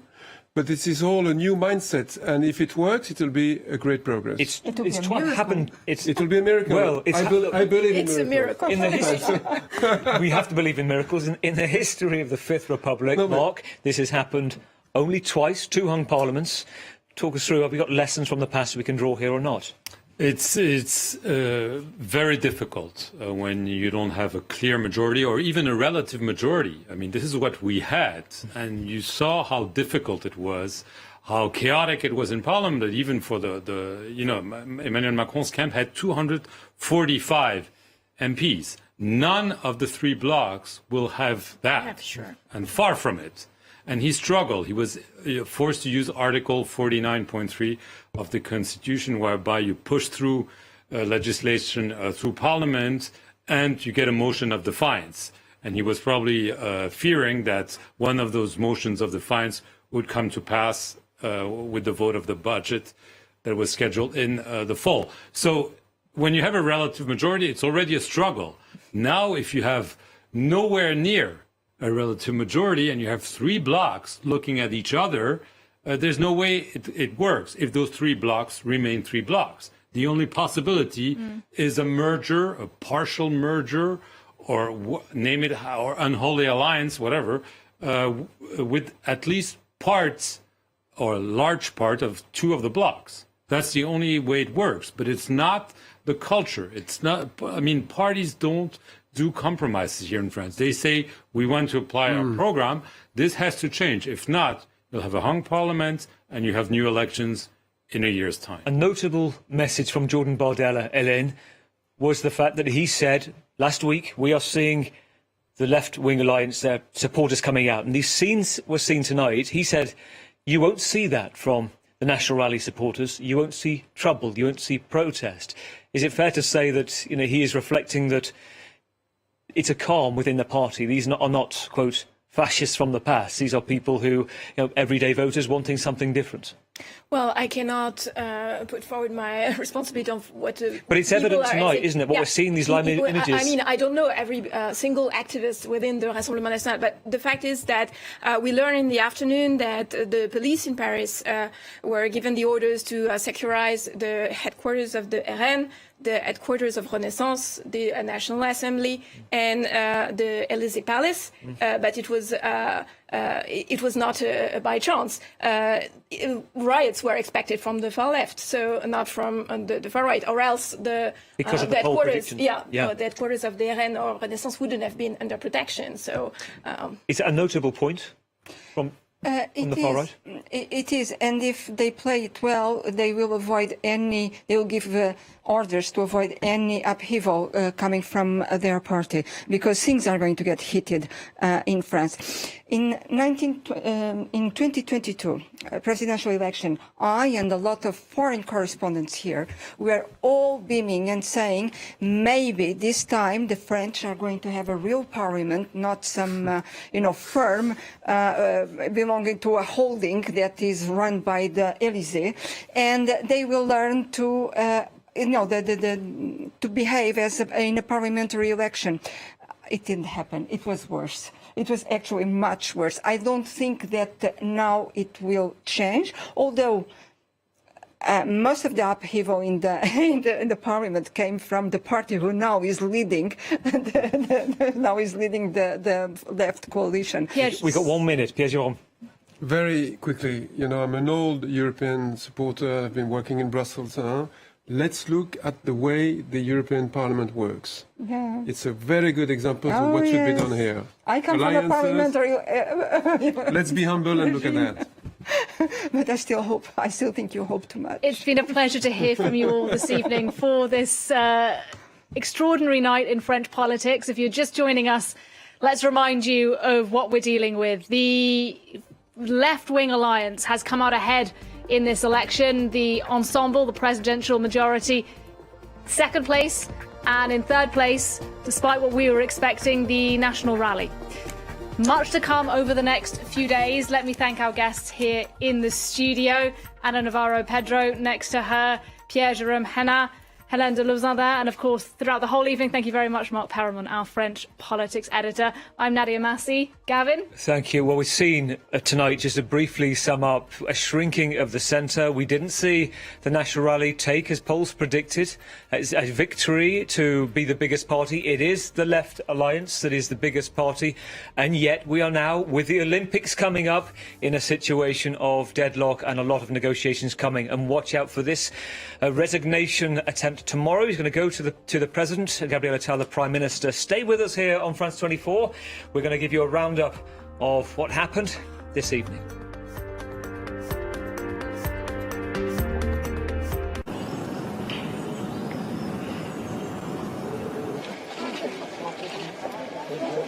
Bon vote, messieurs, dames. Allez, on y va.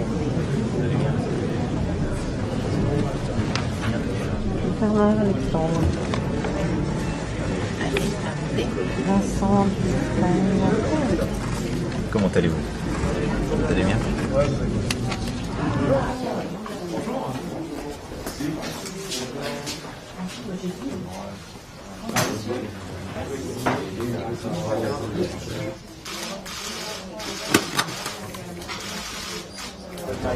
C'est Enzo qui est là? Bonjour madame. Bonjour. J'ai remarqué que vous arrivez toujours à trop loin.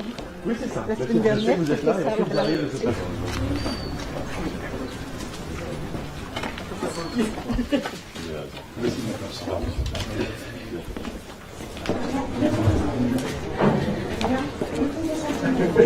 Allez, c'est bon, on y va. À noter. Juste pour tout à l'heure, on va passer par là. Ok. Vous êtes juste devant. Oui, je bloque avec les doigts. Merci. Voilà, je vous en prie. Au revoir, monsieur. C'est utile d'avoir un peu dans le temps de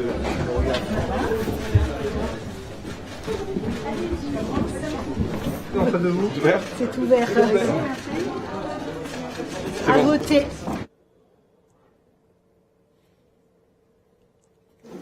C'est pas mal. Dès l'ouverture,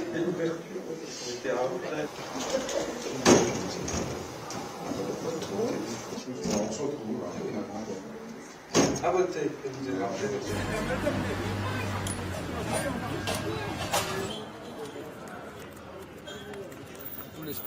Oui, pour moi, c'est très important déjà. It's crucial to vote, and everyone should. It's important not only to be well represented, but to show whether we agree or don't agree with what's happened in past years. I vote at every election, and I'm also campaigning for a party. The stakes are very high.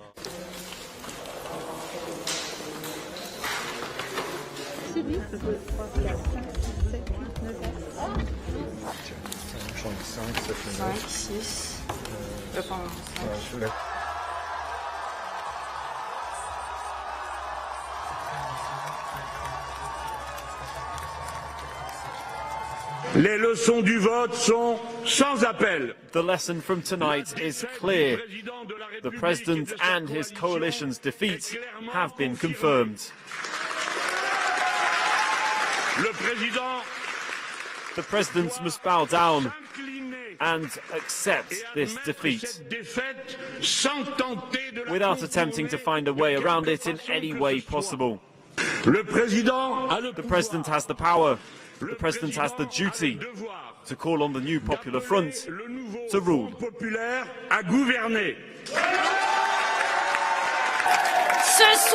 Tonight, social justice has won. Tonight, environmental justice has won. Tonight, the people have won. We worked together by taking a very clear position in the second round. By withdrawing candidates were necessary to prevent the far right from winning. But let's be clear, this didn't come so naturally and quickly for everyone. However, the final result is what matters. Voters have prevented them from winning. Thank you. The alliance of dishonor and electoral arrangements made by Emmanuel Macron and Gabriel Attal, together with extreme left parties, have deprived the French people of political reforms that they had largely asked for. By putting us first in the European elections and in last week's first round, with almost 34% of ballots in our favor.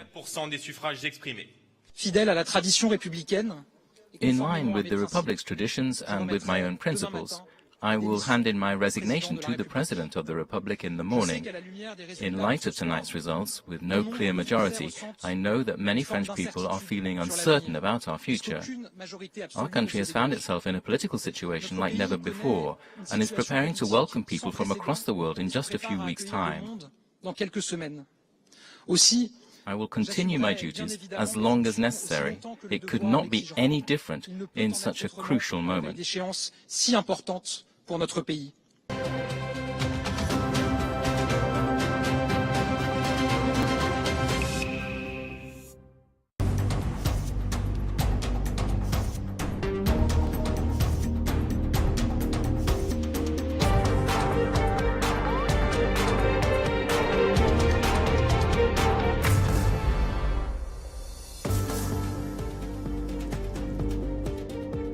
A very warm welcome back to France 24. If you're just joining us, this is the election special. I'm Jean-Luc taking over from my colleagues Gavin Lee and Nadia Massi for the next hour and a bit. France has come together in the highest turnout at a parliamentary election, second round since 1981, and in a completely ripped up political script, the coalition on the left, the New Popular Front, has defied all expectation to win the most parliamentary seats. To go over all the results, we'll be joined live from Yinka Oyetade, our correspondent at Le Breton in the 19th arrondissement. That's the seat, the HQ of France Unbowed. We'll also be joined by Luc Brown. He's outside the office of the current Prime Minister, Gabriel Attal, in Matignon. And also joining us later will be Catherine Norris-Trent, who has been following everything at the National Rally headquarters. That's all coming up, but first we're taking a look again at the reaction.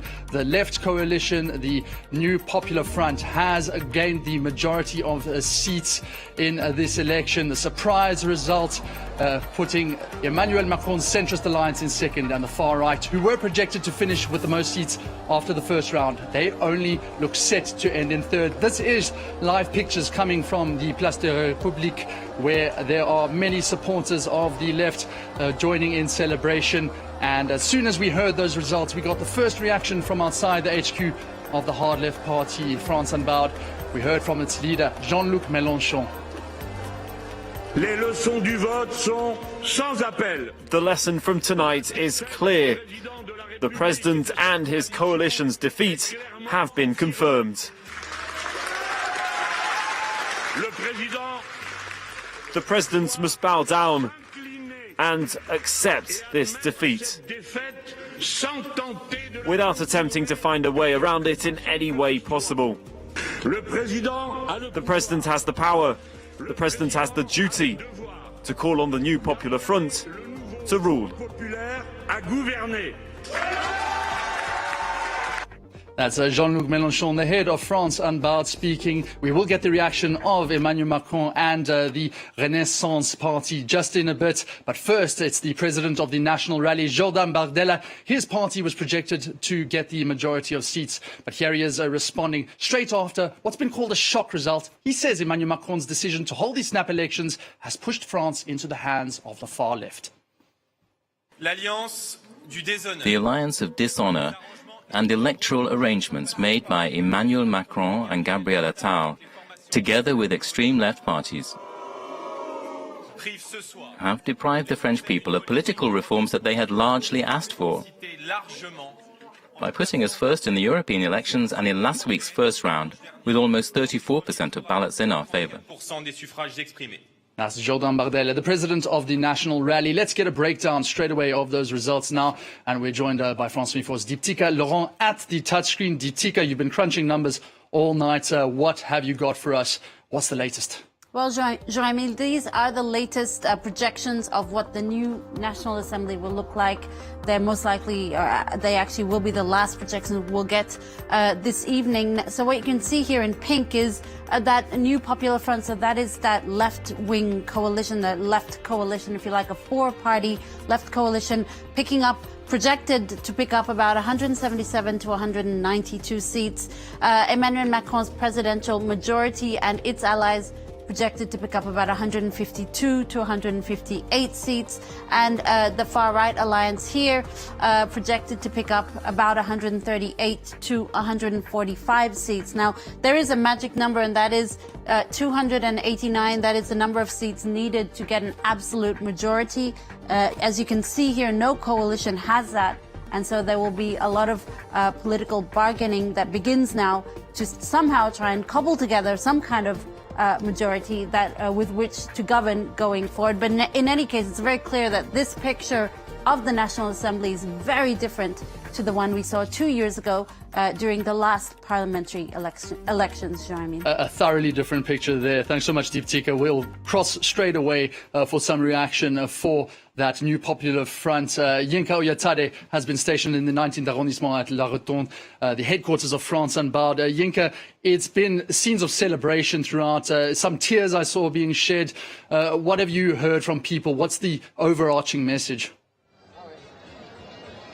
The overarching message here is just elation. People are excited. People are so relieved that they were able to come out on top in this second round of legislative elections. The sun has set, but celebrations don't seem to be stopping anytime soon. We've been hearing from party leaders who have taken the stage here. We've heard from Jean-Luc Mélenchon, who echoed that message of relief. We've had people here crying to those results, seeing that they were able to come out on top, and we're waiting for more party leaders to take the stage. But in the meantime, we've had people just partying, people just celebrating. You know, we've had music being played, music that has militant undertones. We've had songs like Résiste by France Gall, which calls for people to resist, and people feel like that's what they've done tonight. They've resisted the national rally, resisted the far-right surge, and were able to wipe them out of the water. We've had the MC of the night announcing wins for the new Popular Front in constituencies across France, and that's of course been met with new rounds of applause and cheers, and that's what people have been doing this whole night. They've just been happy and cheering you know, their wins.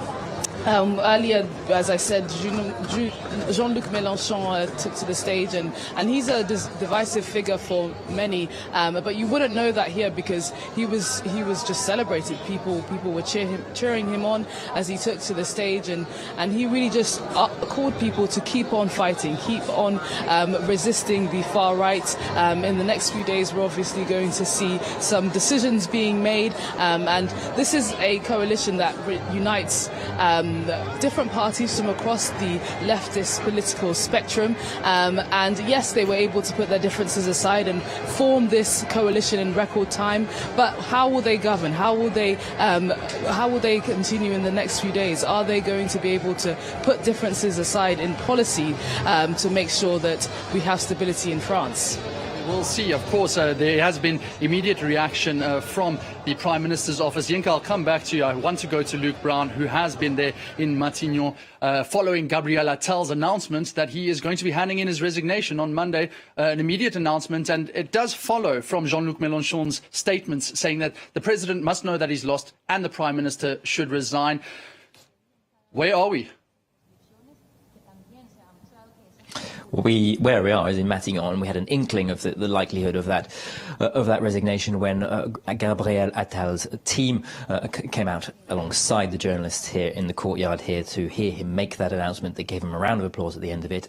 at the end of which, of course, we had learnt that Gabriel Attal would be handing in his resignation to Emmanuel Macron on Monday morning. Now, despite, of course, that pretty negative outcome for he and his party, he did try to insist that there were positives to be drawn from these legislative elections for the centrist alliance. 3 times as many MPs as had been predicted to be elected were eventually seemed to be elected. The centrists, he said, were still standing, and the French voters had refused to bow to the extremists of both sides. Now, the next stages are going to be pretty interesting. Gabriel Attal said he was willing to stay in the post for as long as necessary to form a new government. That is crucial, of course, given that we've got the Olympic Games taking place over the next month, here in Paris. And of course, also, it's not going to be simple, as we've been hearing from all the other people speaking to France 24. It's not going to be simple to form a government, given that no single party has an absolute majority, given, of course, Jean-Luc Mélenchon's intransigent positions. And given, of course, that the centrists did better than expected, they are likely to be wanting to weigh on the formation of that government. Looking even further to the future, we got an inkling too of what Gabriel Attal and the centrists will be looking to do by 2027. That's when there is the next presidential election, when Marine Le Pen and the National Rally are likely to be at the forefront once more. Gabriel Attal really insisted on the need for une nouvelle offre, a new political proposition to offer to French voters. Now, of course, that is precisely what Emmanuel Macron proposed to create back in 2017. If we have the same problems in 2024 and in 2027, it is a demonstration really that perhaps he, as the president, has failed to resolve those problems. Well, it's so interesting, Luc, because you mentioned 2027, and it seems like the political pendulum just carries on swinging and at a rapid pace. We will come back to you, but I want to go to the National Rally headquarters with Catherine Norris-Trent. Our correspondent has been there throughout the day, getting the reaction, and she's been speaking to a lot of people there. We're going to go to her now. She's been speaking to a lot of people who represent the National Rally, and they say now all sights are fixed on 2027. And they are confident. They've echoed the words of Marine Le Pen. Catherine, just explain to me more about that sentiment, because there still seems to be confidence despite not really achieving what they set out to after the first round. Absolutely. There's no denying this was a big shock for the National Rally and their supporters, who were hoping to become the biggest single party in Parliament, if not to have an overall majority. They didn't get that. They were knocked down into 3rd place, but they quickly started putting a brave face on this, saying that, look, they'd increased their number of MPs in Parliament, and that already for them was an achievement. And they basically hammered home the message that they are going to keep going. They are aiming for Marine Le Pen to get the presidency in 2027. She herself came quickly onto the stage. She didn't linger for very long, but asked if she was disappointed. She said that she wasn't disappointed, and she called the alliance of political parties that had blocked the RN from getting into power. She'd said that they were incoherent and just frankly wouldn't stand up to scrutiny. So she said that they would carry on. They had momentum behind them, but she wouldn't answer questions about how optimistic she was that she would become president in 2027. Her supporters remaining defiant on the face of it, although this victory party emptied out pretty quickly tonight here. It wasn't what they were hoping for by any means. The champagne's still on ice very much there. Catherine, thank you so much. Again, we'll be speaking to you later, but now it's time to introduce our panel here in the studio for this new chapter of France's Fifth Republic. I've got Philip Turle, France 24's chief, foreign affairs editor. I've also got Damien Lecomte. He's a political scientist researcher at the Paris Pantheon Sorbonne University. On my left, Ana Navarro-Pedro, you've already been with us earlier in the show. Welcome, a renowned French journalist, but speaking on behalf of the Portuguese press. And then finally, we've also got a human rights lawyer, that is Daniel Tostado, joining us, a French immigration lawyer there. First question, and we're going to go to Philip Turle. Philip, at the start of the day, I don't think many people in France and throughout the world would have envisaged this turnaround, especially given the polling that we've witnessed. And yet, here we are. Fundamentally, what do you put the swing down to? I think there are a few important factors here. First of all, you had the National Rally that came first in the European elections last month and came first in the first round of the legislative elections last Sunday, polling at about 34%. Now, right at the start of the results being given out last weekend, it was clear to quite a lot of political analysts that the hope of the National Rally that they were going to get an overall majority in the National Assembly was not going to happen. It was just going to be very, very difficult for them to get the 289 seats they need to be able to obtain that overall majority. Now, since that happened, there has been a coming together of the entire left wing, almost, in the political spectrum here in France, right from the far left France Insoumise, right up to the Socialist Party, the former president, François Hollande. Coming together, putting their quarrels aside, saying, OK, we're going to get together to try to beat the National Rally to stop them from taking power. This is called, in France, a Republican front, and it's been used several times in the past to try to stop the far right from the extremes from taking power. Now, many said it was dead and buried, it wasn't going to work anymore. The National Rally had cleaned its image up. It was no longer the National Front of Jean-Marie Le Pen. It was the National Rally of Marine Le Pen. She had a brand new president, Jordan Bardella, a young, respectable, vote-pulling young man. But behind it all, I think that there is a factor here, the two factors that have changed people's minds about the National Rally. The first one is that it's a party that still does scare quite a lot of French people. Whatever they say, whatever they try to portray as being a normal Republican Party image, there are those behind who seem to think that maybe it would not be a good idea if the National Rally took power. And the second point is that before this election took place, the National Rally more or less paid to all of its political programme by saying, well, we'd like to do this, but we can't do it. We would like to call for an end to the retirement bill that Emmanuel Macron put through, but we can't do that now, we're going to do it later. So all of these different points were put by the wayside, and I think that has dissuaded a lot of people from voting for them. So those 2 points have made it pretty clear today that the National Rally still has the most number of seats, or will have the most number of seats, but it won't have the highest number of seats and won't have that overall majority. Well, let's look at that seat composition now with Diptyque Laurent again. Diptyque, we could be entering now into a stage of cohabitation. It hasn't been seen for many years, since the era of Jacques Chirac. What do we have to look out for here in terms of the numbers? Well, essentially, cohabitation occurs when a president's party does not get a majority in parliamentary elections. Now, the tradition has it, it's not written in stone, but the tradition has it that the party that gets the most seats in parliamentary elections get to choose the prime minister. If that's not the president's party, well, then you're left with a cohabitation government situation whereby the president and the prime minister are from opposing parties and they have to somehow govern together. Now, it's important to know that here in France, you do have the president who has executive powers, but the prime minister is also extremely powerful. The prime minister gets to choose the members of his or her government and generally looks after the general running of affairs in France. So that prime minister holds a lot of power. And there is precedence here in France when it comes to a cohabitation government. The first one to date was in 1986, and this was brought on by conflicting term limits. At the time, the president's term was for 7 years, and the parliamentary MP's term was for 5 years. The socialist president, François Mitterrand, who was elected in 1981, faced a parliamentary election that brought in opposition MPs. As a result, the right-wing leader, Jacques Chirac, was nominated prime minister, and the two really jostled for power and influence during their 2-year power-sharing agreement. It happened again with Mitterrand in 1993.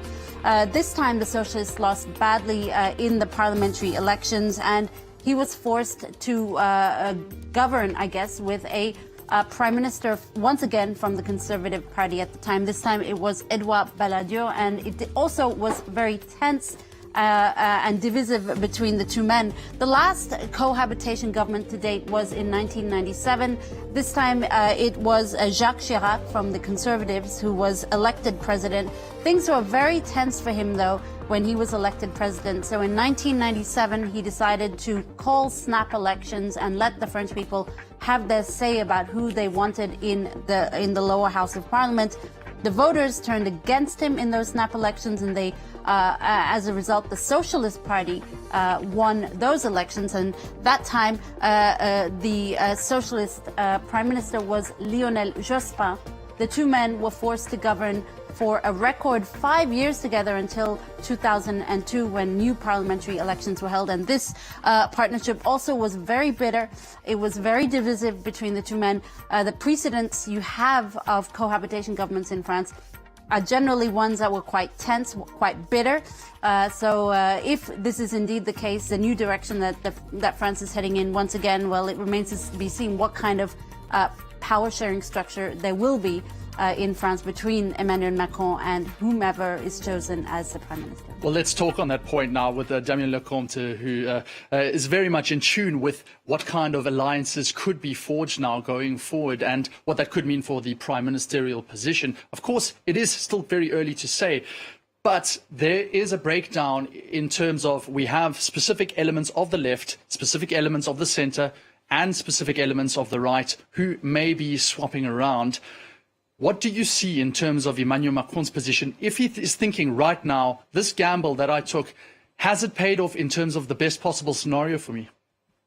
Yeah, clearly the president has lost his gamble big time because he has lost his majority. But obviously what is interesting is that no one has a majority in this assembly. And in the previous National Assembly, the one that has been dissolved, there was also no majority, but first the presidential coalition had a strong plurality, and there was kind of a functioning center-right majority with the addition of the Conservative Republicans, because they were in the opposition, but they were the only opposition group that did not vote any no-confidence motion, and that helped pass most of the government bills. But right now there is no such center-right majority, and right now there is no easy answers because it is really new. And an important feature is also that there can be no dissolution before 1 year from now, no dissolution before July 2025. So there are, I think, three main scenarios at this point. There can be a minority government.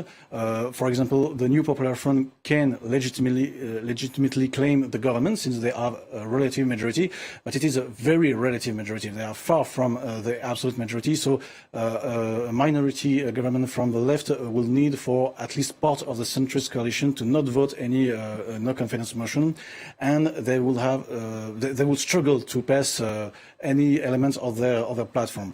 And Emmanuel Macron could also try to have a minority government from his own coalition with the help of the Conservative Republicans, because when we speak about three blocs, we must not forget that there are also the Republicans, the Conservative Party, the Republicans, who are still not strong, but they stand their positions, and they can help if. Until now, they have never wanted to enter in a coalition with Macron's parties, even if they voted most of his government bills. But if he could achieve such a coalition, which he didn't do until then, he can try to have a minority government with the center-right government with his own coalition and the Conservative Republicans.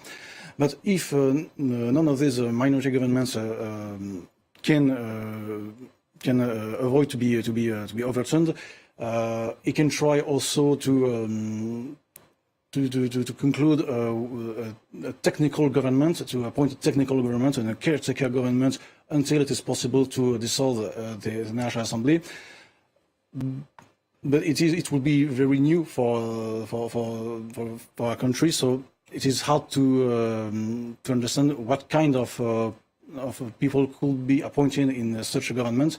And the last possibility, but which is, I think, the least likely, is to conclude a great coalition between at least part of the left and part of the centrist bloc. But it is hard to imagine how they can agree on such a coalition. Yeah, and much uncertainty, very much shown in the markets already, Ana Navarro. We've had the euro dropping off the back of these results.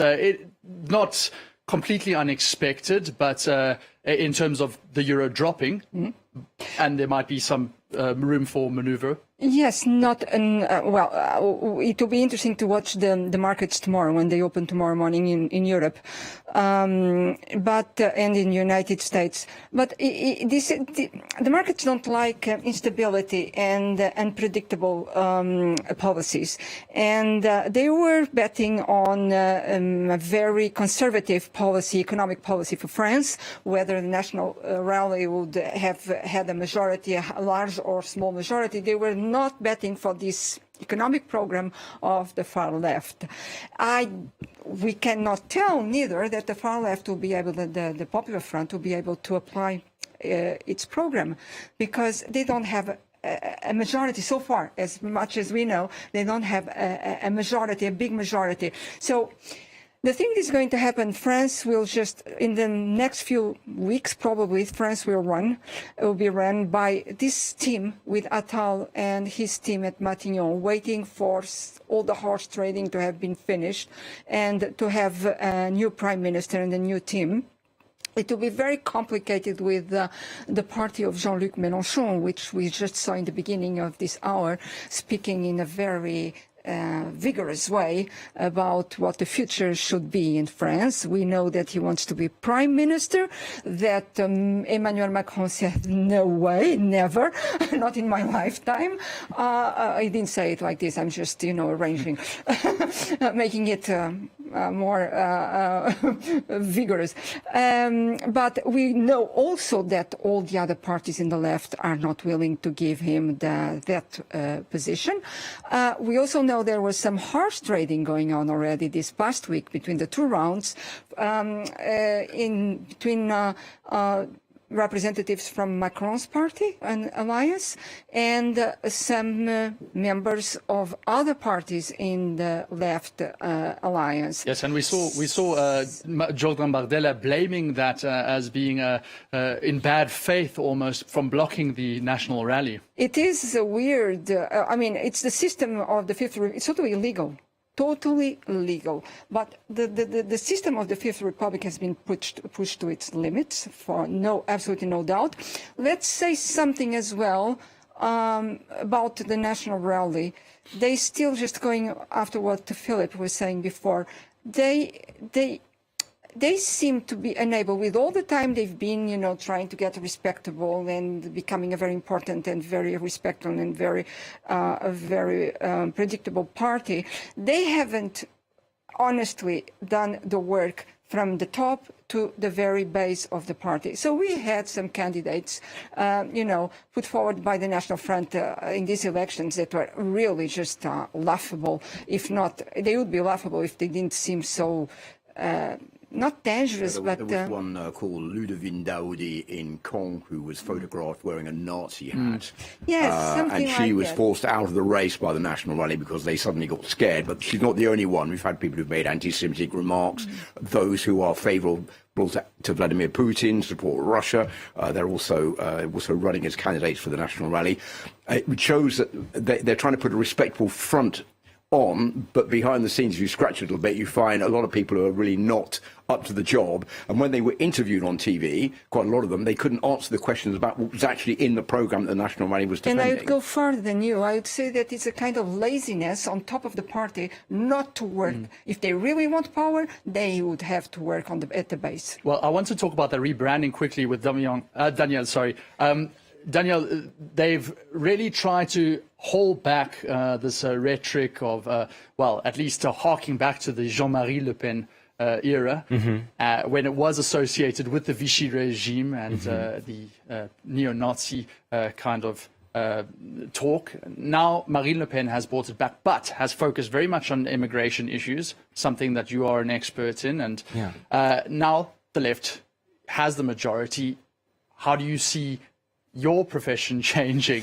It could change drastically had the far right come into power. And I think that's what a lot of us have been preparing for mentally, looking at the results from the European election in May, looking at the first round in June, and now coming into July. What we're going to expect was roughly the same thing. So it was a real shocker to see the extent to which these désistements were having an impact then on who actually end up getting the seats in the Assemblée.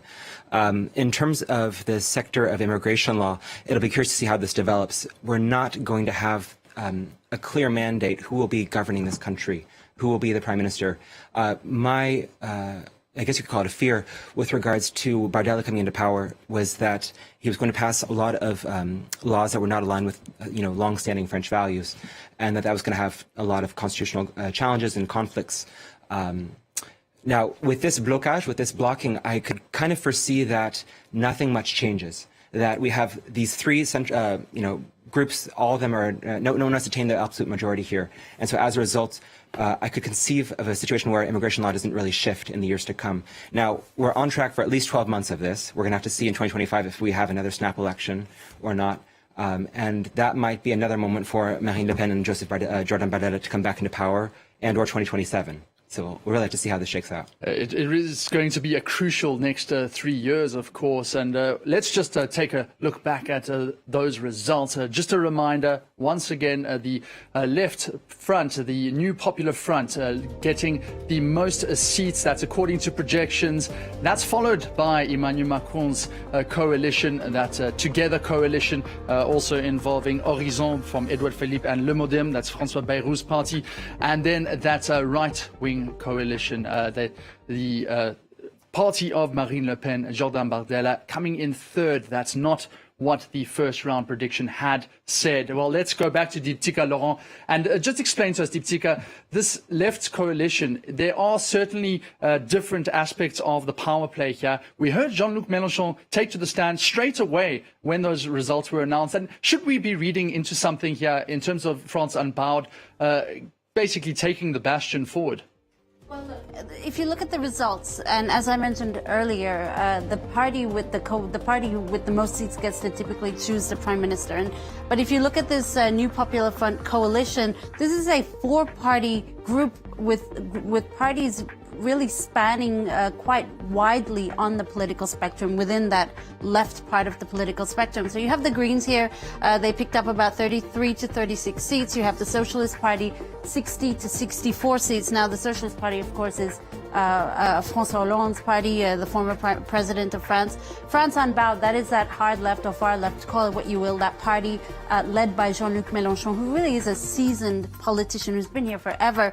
And then you have the Communist Party picking up 11 to 12 seats. Now, within that coalition, obviously the France Unbowed party has the most number of seats, but without the others, they wouldn't have been able to get such a big score. So that's where the kind of political jostling begins as they move things forward and try and figure out who will be the next Prime Minister of France. Now, for Emmanuel Macron's Together presidential majority, you have 95 to 98 seats for Emmanuel Macron's party, 32 to 34 for the Democratic Movement, and 25, more or less 25, 26 seats for the Horizons. Those two parties allied, of course, with Emmanuel Macron's party. And for the far-right alliance, you have the National Rally picking up about 124 to 128 seats, and just about 14 to 17 for Les Républicains, which is that conservative right party, which more or less aligned with the far right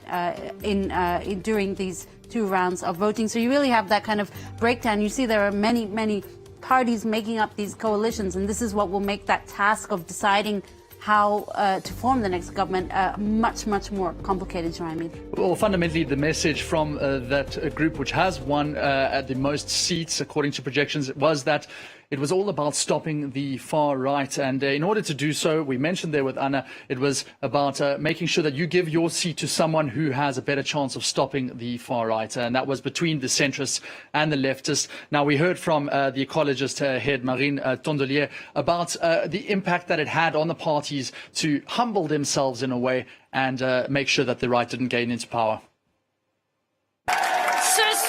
Tonight, social justice has won.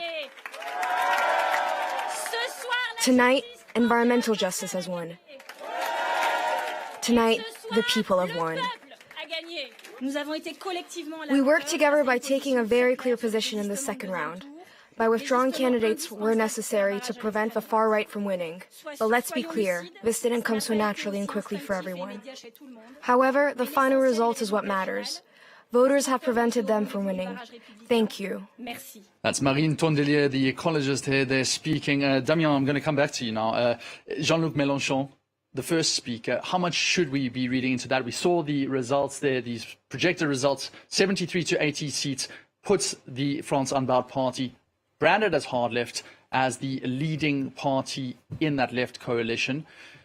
Does he have a shot at being the prime minister?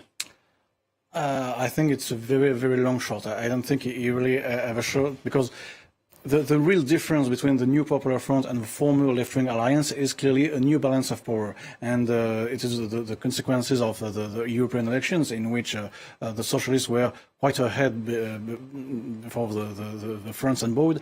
And clearly, the new balance, in this new balance, the France Unbowed is indeed still the first party of the four, but it is no longer the same hegemony that it had before. And now the socialists are almost even with France Unbowed, and with the Green, there are sort of moderate left that is clearly more important now in the Popular Front than the France Unbowed. And Jean-Luc Mélenchon is clearly a very divisive personality. Even in his own movement, is now contested by some people, not many, because it is a movement that is very that supports him very much. But there are now some people that try to contest his leadership. So I don't think he can be the leading candidate for prime minister for the New Popular Front, even if France Unbowed is the first party of the four. Philip, too extreme there. You're nodding your head. Raphael Glucksmann came out and said that the left requires some maturity now. That was echoed as well by Olivier Faure, the socialist leader there.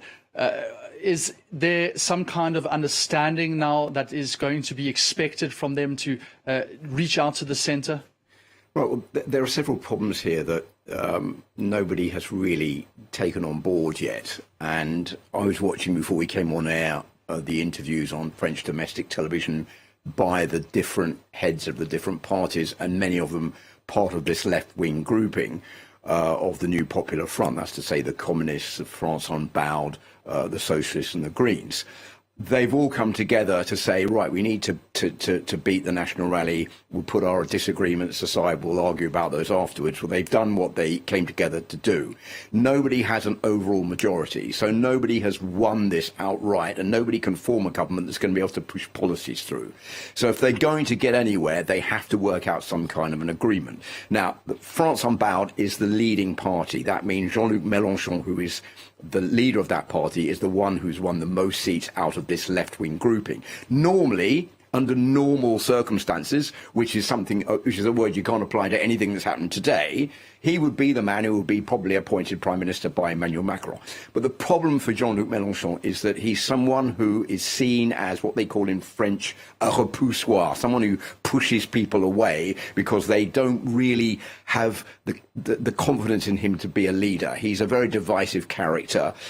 He's perceived by some as probably being anti-Semitic. He's refused to condemn Hamas in the war in Gaza.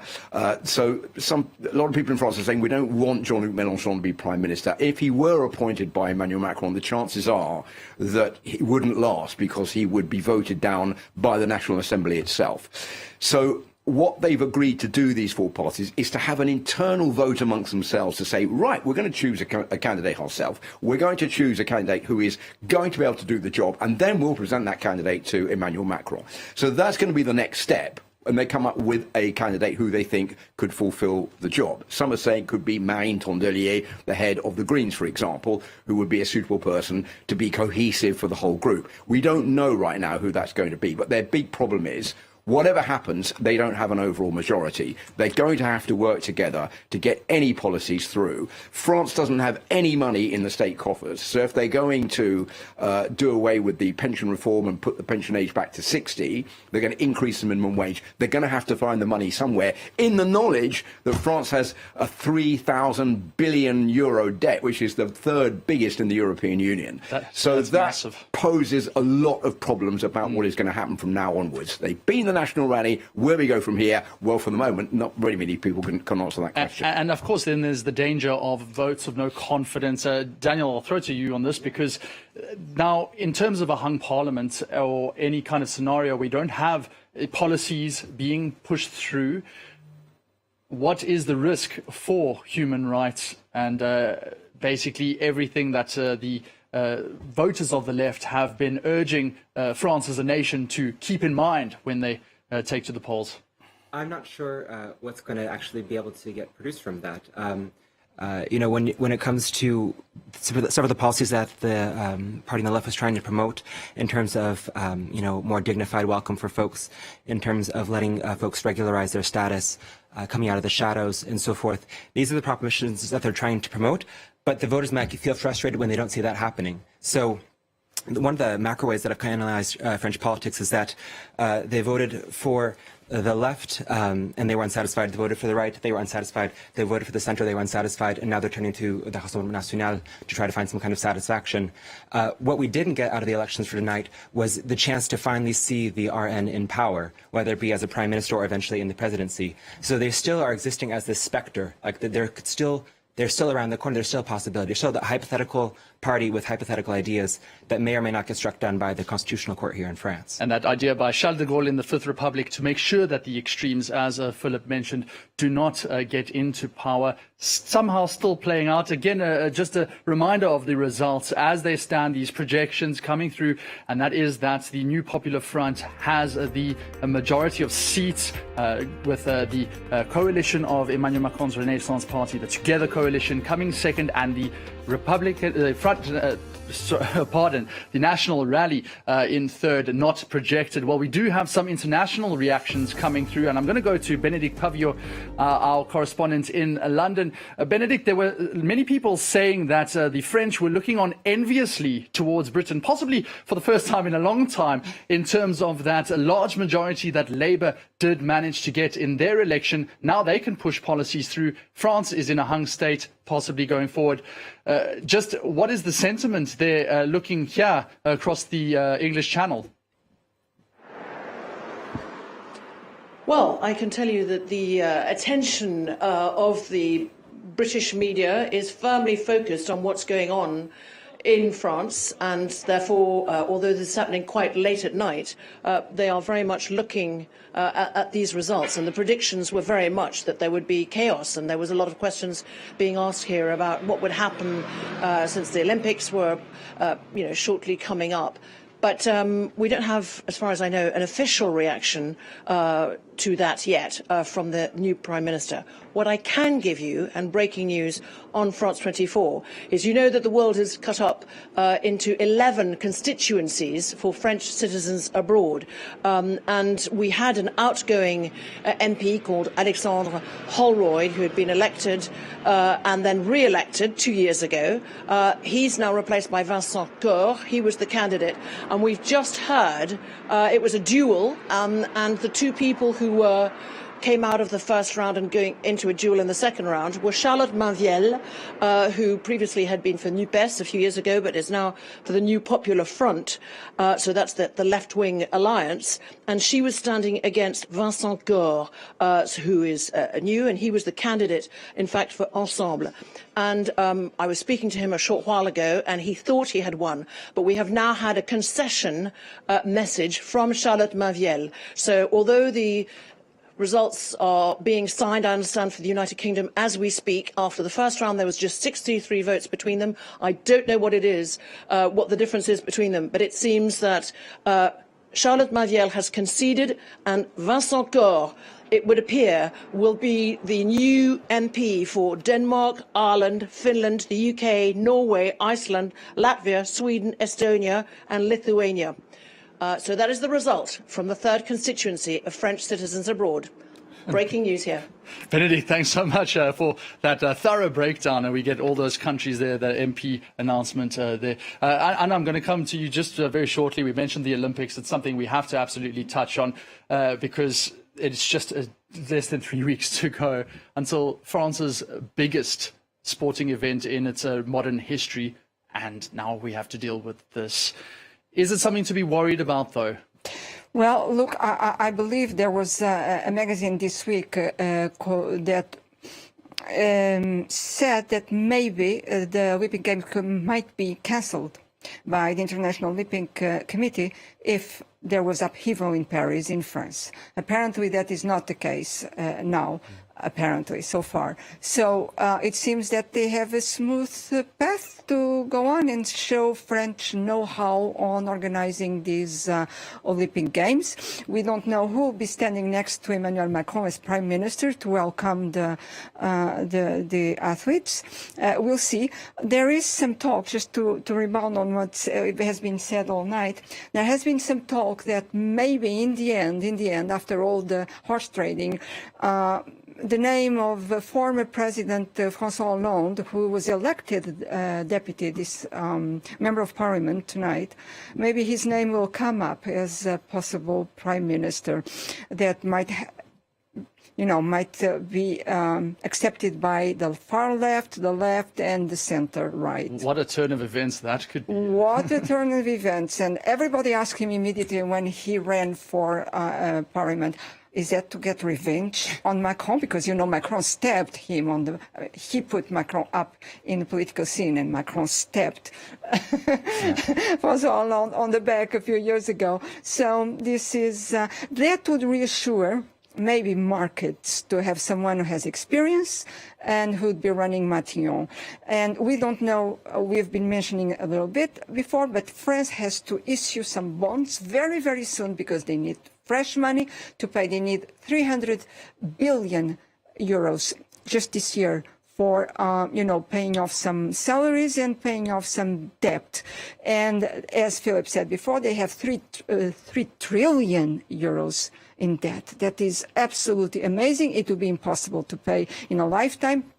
So we will see how the markets react, if the markets are going to buy the new bonds issue or not. That is extremely important. We'll see how they react to French companies, because there is this issue with the far left program. Higher taxes for big companies, very, very much higher taxes for big companies. So this will be some problem as well in the near future. And we have the rise in minimum wage in France, which will be 200 euros for the ones who are being paid, but it will be a much higher for the employers. A possible repeal of that Macron retirement law, which the left have promised to undo. Now, France is one of Europe's 2 largest economies, and you've mentioned all the economic issues that it is facing. Not all of them, there are many more. You've mentioned a large percentage in terms of that, but its neighbour, Germany, will certainly be looking on with keen interest. We have had some reaction, and we can cross now live to Berlin, where Nick Holdsworth has been taking stock of all those reactions, especially from the Chancellor, Olaf Scholz. We've heard from Olaf Scholz, Nick, in the build-up to the elections, quietly pushing forward his discontent at a potential far-right government in France. How do you think he is thinking to himself right now at this very point in time? We've had an official comment from the foreign policy spokesman for the SPD, which is Chancellor Scholz's party. Neil Schmidt, who's a member of the German Bundestag, the German Parliament, has said that the worst has been avoided. Macron is politically weakened, even if he retains a central role in view of the unclear majority situation. Forming a government will be complicated. He's saying that the French must now show flexibility and an ability to compromise to form a working coalition, which is something the Germans know a lot about. But Schmidt also added that he thought that these negotiations would be quite long drawn out and pretty complicated. We've also had reaction from some of the leading German newspapers, with Faz Daily saying the crisis isn't over, quite the opposite.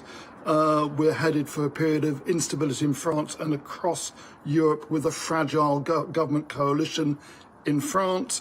Bild, it's the most popular magazine, it's the most popular daily in Germany, wonders whether Jean-Luc Mélenchon may become the leader of France. They say he's contemptuous of Germany, so they're a bit worried about that. And the centre-left daily Süddeutsche Zeitung says the Republican front stopped Le Pen and RN, but Parliament's going to be very fragmented, and Macron has isolated himself on the Mount Olympus of power. So the German reaction pretty mixed. Basically, a large dollop of advice there. Get your act together and have the coalition work. And some concerns about how that may unfold and what that may mean for Germany and what that may mean for French-German relations. A very important question, especially following those European parliamentary elections. Nick, thanks so much. We will go back to the results. Just another recap that the new Popular Front, the left coalition there, getting the majority of the seats, but it's still not a parliamentary majority. That is an important point. It will be a hung parliament as it stands. The centrist coalition of Emmanuel Macron coming in second, and then the far right coalition of Marine Le Pen and Jordan Bardella that is in third place. An unexpected result for them as things stand. I'm going to talk now about the far right and the national rally, and I'm going to turn to you again, Damien, because despite coming in third, as the projections show, and despite not achieving what they set out to after that first round, they still have the best results of a far-right party since the end of the Second World War. They've managed to rebrand. How far can they go in terms of looking towards 2027? Well, it is clear that it is a very disappointing result, of course, for them, but obviously it is a disappointing relatively to expectation, but of course it is the best result since the foundation of the party. And I think they said this evening that their victory has just been delayed, and so I think they are going to say that in 2027. And now, as an opponent candidate, she may hope that all the struggle that is going to have when it comes to the formation of government and all the mess that it's going to be, she probably thinks that she can build a momentum on this result tonight to win in 3 years. It's going to be a very interesting way that she continues with this marketing campaign now. But I want to just cross over live to Cyril Payen. He's our France 24 correspondent on the streets of Paris right now, getting more reaction. We can see some smoke and possibly flares behind you there, Cyril. If you can just explain what's going on. Well, it's a really change of the turn of event, a change of situation here. We have been here with Johan Baudin for a few hours. There is a sense of relief after this electoral victory surplus happening, and for the past minutes you can see the police forces are charging some demonstrators. There are a lot of gas around and it's quite chaotic